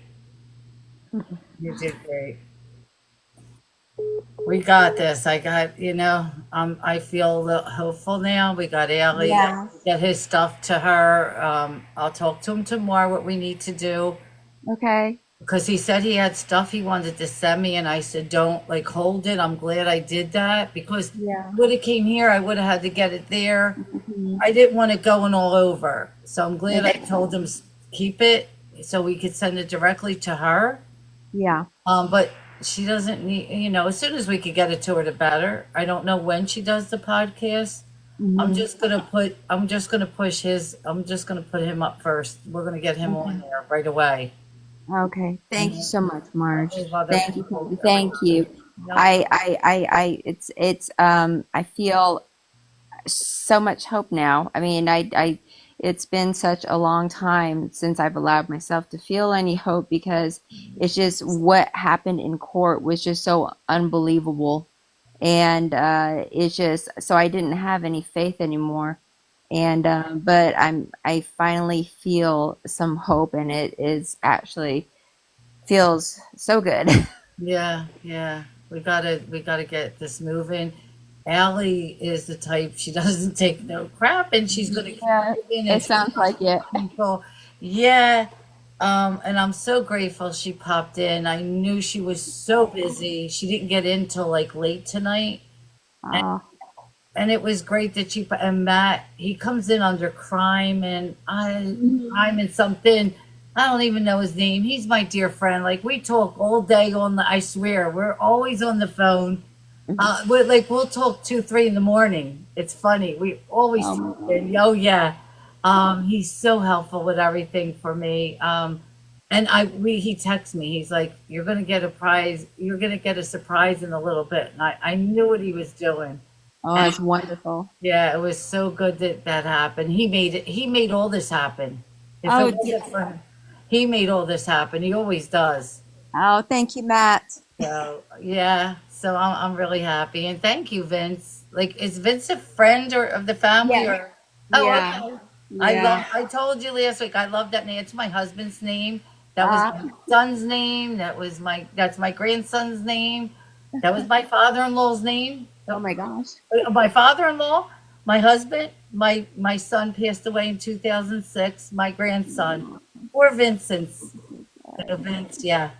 But he's very supportive, very, very supportive. I know, I see that. I love it. I love that. I know. I always see his name, and it sticks out to me. I know. He's always the first one to promote the story, to support the story.